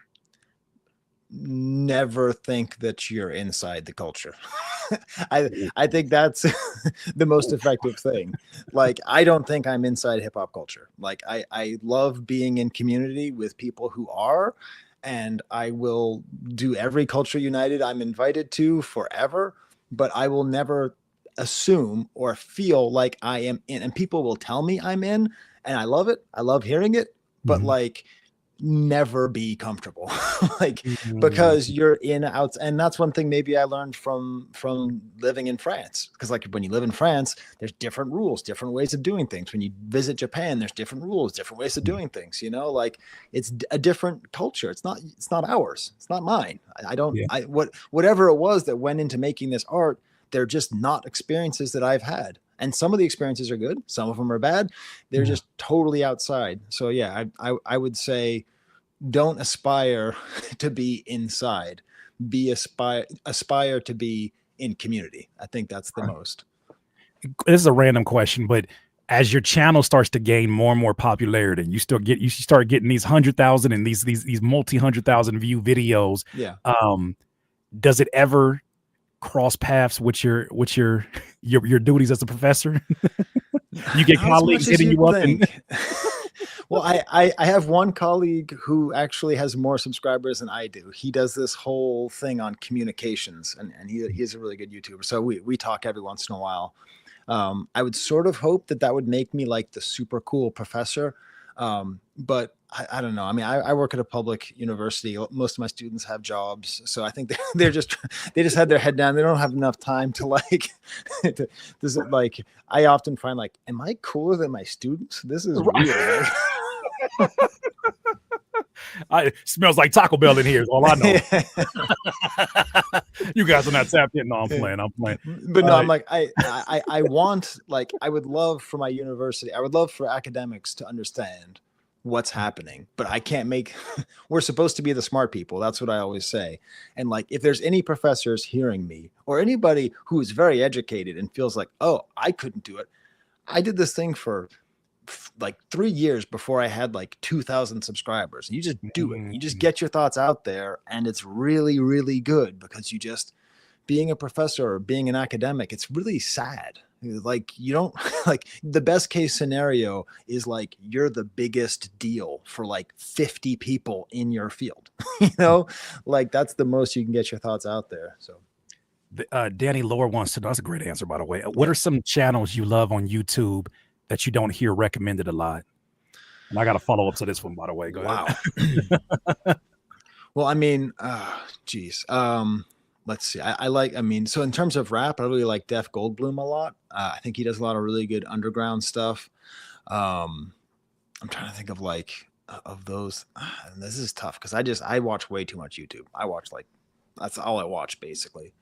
I mean, just everybody who is on your round table. You know, I love Derek B. I love Read My Soul. And then a bunch of people who I'm probably forgetting. Gee, that's really tricky. Because I got a follow up one for you too. In that, I don't want to ask you who your top 5 artists are. What artists? Can you give me 3 to 5 artists that as soon as they drop, you start taking notes? Are you're prepared to have that kind of an interaction with it? Yeah. Number 1 is Kanye. Always. Just nothing comes close to my excitement at Kanye, for good or for ill. Kendrick, Jay-Z, if he ever gets off his ass. If he ever stops creating gambling companies. Does come in here a lot, so you know, maybe that message get relayed. Shout out to him. Yeah. Yeah, I'm trying to think. Yeah, I think those are the main ones where like the second that they do something, like I really get into gear, and at least in terms of hip hop, I mean, there's whenever Radiohead does anything, I get really into that. But yeah, I mean, I used to get Makami. Anytime Makami does anything, that just I mean, he might be my favorite rapper right now, sort of like in Yeah. terms of just style and listening. And like he's always got the really deep references. And I mean, he'll say stuff and then I'll be like, wait, oh, and that's the other thing. Like I work at a university, so I have a library. I will go to a library and I will take out an actual book and I will look through it and I'll be like, oh, yep, you see right there. This is the reference that he's talking about. Libraries are I love underrated that. places. because the thing about it is, I really feel like moving forward, this expands upon something we said earlier. I really feel like that synergy is going to be so important towards not only preserving this era of detailed and thoughtful lyricism that you can feel. And I think that's a big thing that I almost missed that part. And that I was like, man, lyrics are coming back. And then I thought to myself how it was pre the Drake era. And I was like, lyricism wasn't always good. And what I mean by that is there's a lot of things that you can categorize. I mean, anything that's lyrics, you can categorize as lyricism to a certain degree by definition, right? But in terms of the hip hop context, there were a lot of rappers who just rapped and rhyme words like a salad from hell, and it didn't make any sense. It didn't make you feel anything, but you wouldn't dare fix your lips to say that it wasn't good because it was attached to some of the sonics of traditional hip hop. And it's like, what do you mean? Oh, it's because you're just not a hip hop head. You don't understand it. And it's like, I don't think he understands it. Yeah. He's getting away with murder. But and that's the thing is that like, yeah, that hip hop, the emotional range, that's what I refer to it as. Like the emotional range has just been opening and opening. And Drake has helped that. I mean, it was like his fake vulnerability helped to inspire other people's real vulnerability, you know? So I don't think he was actually vulnerable, but I think he did help make rap more vulnerable. And especially, like men especially are not encouraged to be, have great emotional range, and to a certain extent black men more so are less encouraged to have emotional range in public, and we're just seeing it just grow and grow. And it's not all just Juice World, like I hate myself and want to die, that stuff. Like it's all sorts of emotional range is really starting to open up, and that's probably why Kendrick is so great, because he can mix together the emotional range. But like I taught my wife's favorite Jay-Z song in my class, Made in America. And the reason she loves it is the lyric, I pledge allegiance to my grandma's banana pie, whatever it was. Like, and it's this whole verse about how he's cooking crack in his grandmother's kitchen, but it's really about the tenderness that he feels. And like, he can't really pledge allegiance to America, but he can to this pie that his grandmother made for him and showed him some level of kindness. And like, that's that emotional range. Like that's the richness that rap can have, and because there's so many words. And and that's what makes an artist like Daylight. I admittedly, so I've known him for many years, but I could still enjoy his music as a fan, because I've seen him go through all of these stages of the battle rap and the trolling in battle rap.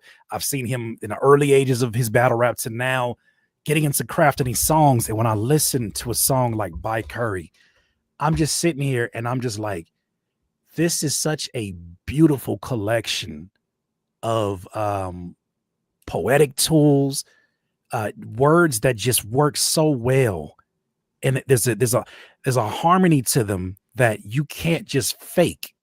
Like there's a lot of people who will stuff a bunch of syllables to make it seem like it's doing the thing, but it's like I always had this theory in music, and that Kendrick doesn't rap like Kendrick because he's trying to rap like Kendrick because he thinks that's the best. Kendrick is spiking off dopamine, and there's certain habits, there's certain things that he's trying to go after. The same as a producer, a Metro Boomin that you said earlier. Yeah, he keeps choosing the same snare because it gives him that dopamine spike, and he's like, I'm not chasing you, I'm chasing that spike. And I feel like that makes the difference between some of the greatest creatives. They're always in in pursuit of that. Now that can be a downfall because then they get to drugs and other things that help spike those same dopamines. But yeah, when I think about that, there's seeing that art form, I think it works hand in hand. Seeing you break down these things and give all the layers that maybe even the artists themselves didn't even think about, gives people context, because I imagine there's going to be a long period of time where people who have been listening to the very dumbed down of dumbed down of dumbed down of dumbed down for the last X amount of years, this is a lot for them to digest in one listen. Yeah. Yeah. You know? My favorite thing. So sometimes artists will contact me and sometimes they'll say, you figured it out exactly. But what I like more is when they say, I wasn't really thinking what you were saying, but it makes total sense with what I was thinking. So it's not even that I'm right, because, you know, a lot of stuff I'm saying is just like, no, this isn't actually talking about that. And that's why I try to say, like, I'm just, you know, thinking, right? I'm just kind of putting these thoughts out there, but it's like, it could have been true, you know? And that's as good of a compliment as that is true. Yeah, it's funny because I had somebody that came to an album signing of mine that tried to tell me that my lyrics were wrong, and this is when I realized I've been writing for myself the entire time. I said respect to G when I'm right before your I, like the H letter, right? Respect to G when I'm right before your I, like the H letter. He said, actually, and I said, I knew you're going to be wrong. You're going to be wrong. As soon as you tried to actually me, I knew you were going to be wrong. And I said, A, B, C, D, E, F, G, H, I. And he said, thank you for the autograph. So I realized that there's certain folks who sometimes these rappers nowadays, I think they're writing to you. And I don't know if you've ever like really given that thought. I think they're writing to you because they know, because of your existence, because of the existence of Justin, because of the existence of me in this space, they know that somebody out there is going to care enough to try to get them. And that's the thing. That's the thing that's nice, that I have this authority, right? Just by being a professor, which is just kind of funny, and I use it, right? But like, the thing that all artists want is they just want to be taken seriously. Like, that's it. Like, and it doesn't matter how big they are, how small they are, like, people are just begging to be taken seriously. And that's like, it's weird that the internet isn't really built for that. The internet's built to like dunk on stuff and then move on and laugh at it. But that's, you know, that's the thing. Like, they just want to be taken seriously. And that's why I love hearing from artists, because it's like, oh geez, thank you. You know, that even like big artists have contacted me because like they just, and like you said in the beginning with your class with the person laughing, you know, rap artists often aren't taken seriously. Like, you know, because someone didn't graduate high school or didn't go to college, like that's the human brilliance, you know, the Boston Sports Radio caller, like it's still there. I can listen to Ab Soul and I know he's one of the smartest people in music. Like, I just know, it's just not even like how clever his lyrics are. It's the way he puts his thoughts together. It's the way he puts himself for, like, that's all right there. And it's like, other people aren't saying it. I don't know. You know, like it'd be cool if everyone was saying that, but yeah. Can you dive in a little bit more about what, for those who have a issue? Because that's something I've heard before, and it makes me want to pull out the rest of the hairline that I have left sometimes. And that, what do you mean you don't get it? And it feels, when I listen to him, it feels like I forget when that young man came to my grandmother's patio in Carson, California, and I recorded him for the first time. I was so giddy inside because I said, oh my God, I just listened. He sounds like a young Jay-Z. Yeah. And he's doing this without writing. Professor, he sat on the couch in the back of the room for almost 20 minutes as I played a beat. And I'm terrified because I never had rappers this good playing or, you know, rapping up my beat. And I texted my friend, like, you think he likes it? He said, watch. What does that mean? And he steps up randomly and says, I'm ready. For what? Where's your notebook? He comes up and records his rap, and he does it in such I compare it to like Miles Davis, in that Miles Davis, or was it John, was it Coltrane, where they said that, you know, every note is the right note. It's just a matter of how you land it and where it's going. He'll do these these rhyme schemes and these flows that feel like freestyle. It feels like a saxophone solo, and he'll get there, no pun intended. And I just the way he lands it. But the funny thing about it, Professor, is that he would look at me. He would rap sometimes, and he would make me stop the recording prematurely because he would do this. He'd be like, "Absolutely awesomeness." Huh? Probably thought I was playing when I said that. And I'm like, "Oh, you want to record again?" He's like, "I was recording. That's the verse." It feels so conversational. It just blows. Yeah. Like Yeah. for people who say they were born to rap, he was born to rap. I want to Yeah. know from you though, because I'm sure that this message is going to get to him. What is it that you see in him that maybe some people need a bit of context to understand in terms of the brilliance of what he does?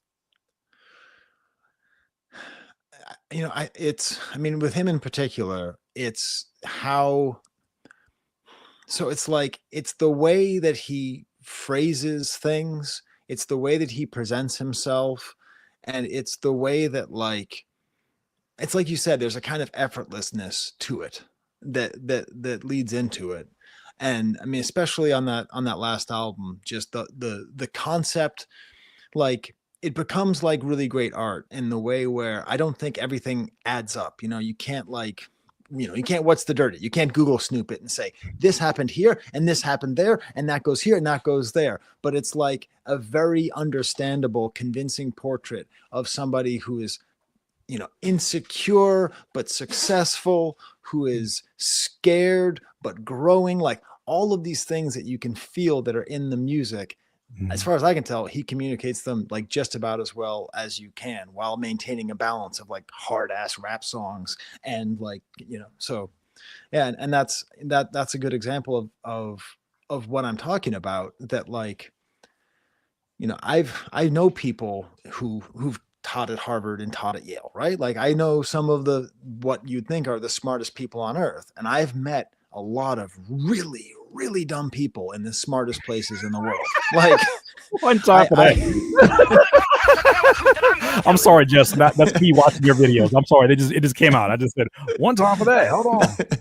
It's true. It's true. The places, and I've been around these environments, the collegiate environments, especially with my dad. Like, he's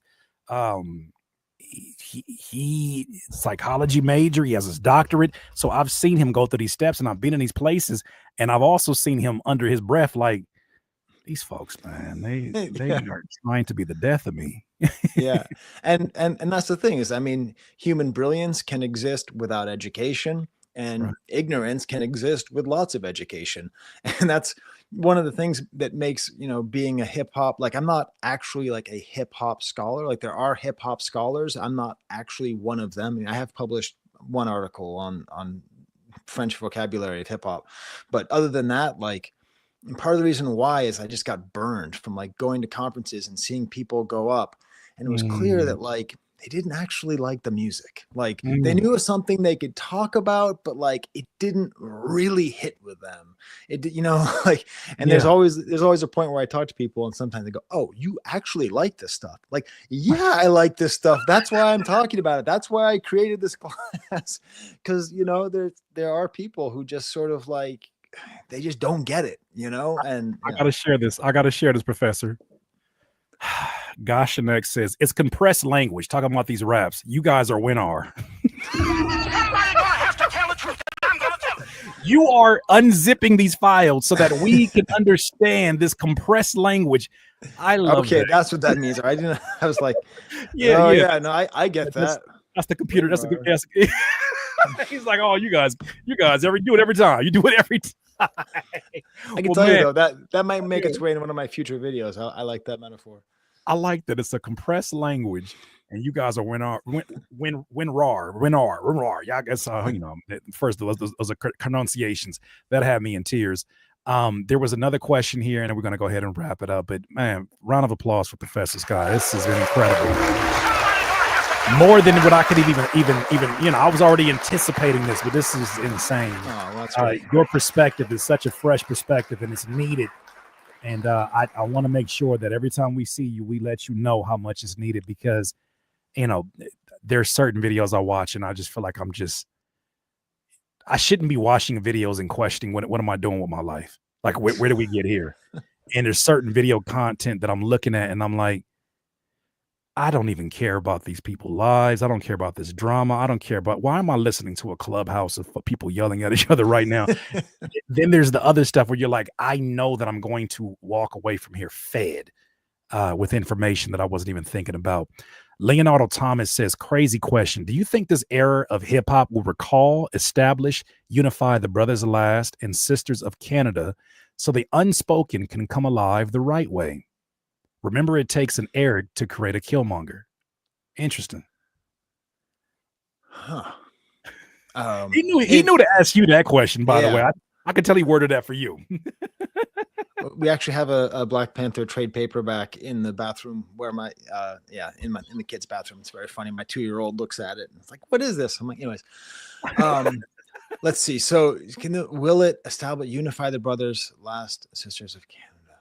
So like, I don't know if I understand the question. Is the question like, I think it's a matter of the voices that have not really had a platform, because that's been something that when I had some Canadian podcasters on here, I talked to Friday, my main thing was, if there is an alternative culture to Drake in Canada, the reason why we don't know about it is not just because he won't platform them, but because that's the responsibility of any outlet to platform this stuff, even if it doesn't do views. To our conversation earlier, you guys are the one responsible for doing that. Like we do that out here. Like I know that an AZ Chike video today is going to be a much different experience than say in a year. Yeah. So I'm assuming he's saying, do you think that this era of hip hop will establish some kind of unification of the Canadian artists that maybe were not unified? Yeah, I hope so, because I think at some point there'll just be another non-Drake affiliated Canadian rapper. And also just so you know, French Canadian rap is awesome, and it's been awesome. And I do a lot of videos on French Canadian rap, because the crazy thing, just to say, French Canada experienced the glory years of America in the 90s and took from that. And there was a glory years in France at the same time, and they got that at the same time. So whenever you hear Nicholas Craven and his amazing underground production, it's because he's equally influenced from America and from France during their like parallel golden years. So anyways, just so you know, those videos do not do numbers, but do they love me up in Quebec? That's what I'm saying. Like that's something that Justin talks about a lot is cultural cachet. And I think that we're coming out of an era, and it's so crazy. And maybe it's not as crazy as I think, but it's crazy to me how it's parallel to one another in an era that stressed the selling of music, even though music wasn't a priority to sell. First week sales got prioritized in the music industry. Ticket sales got prioritized as a conversation of somebody's value.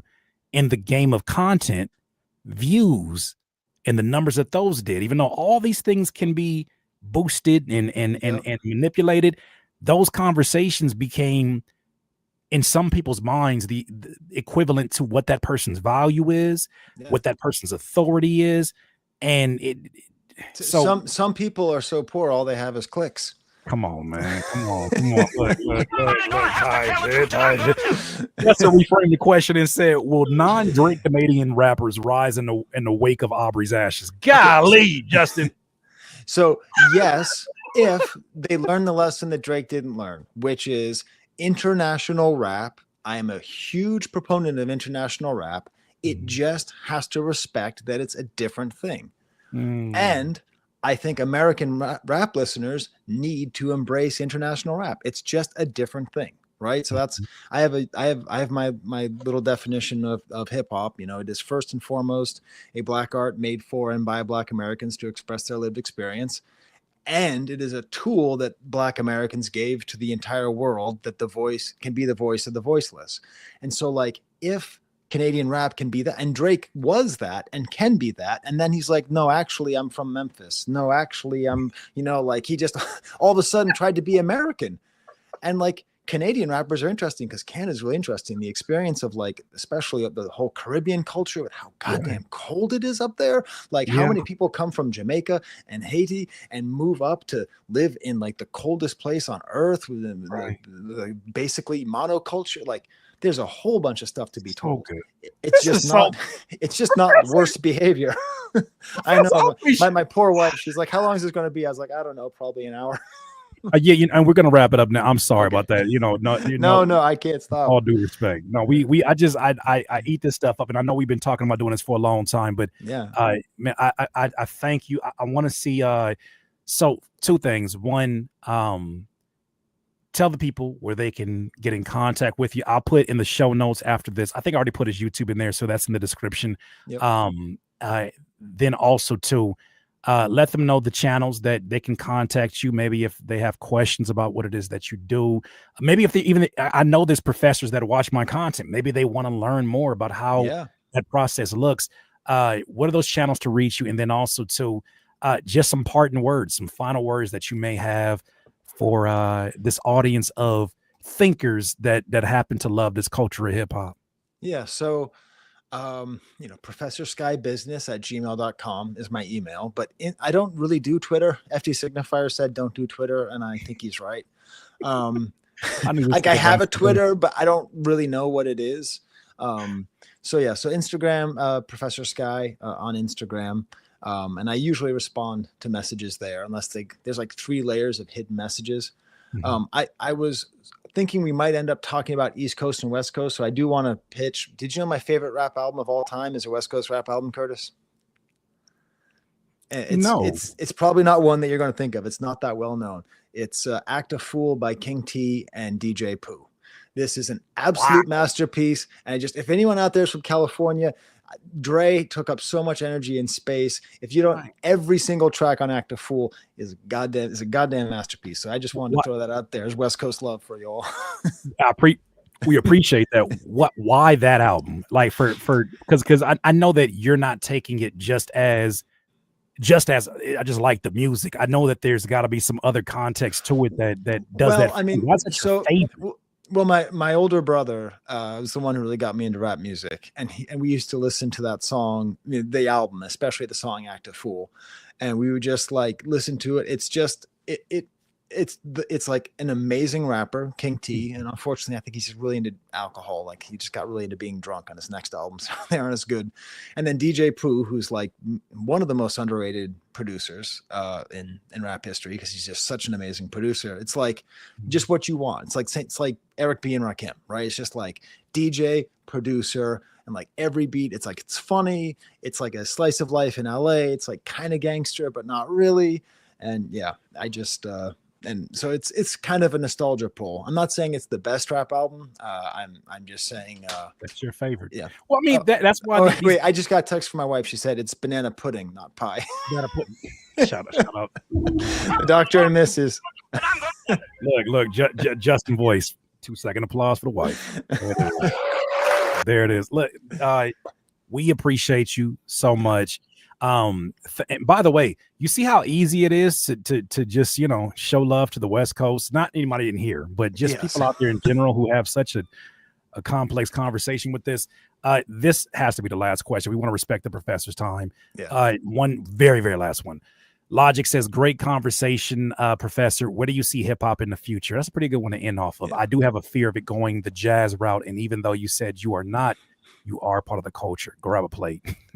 Well, what I always say is you all have your barbecue, enjoy it. Afterwards, let's go to like an arcade or something, or like go like, you know what I mean? Like go to 7-Eleven and get some like the fancy apple juice, like go play some pinball or like Street Fighter, or like, go, like play some Xbox, you know what I mean? Like I don't have to do your thing. We can do stuff together. Anyways.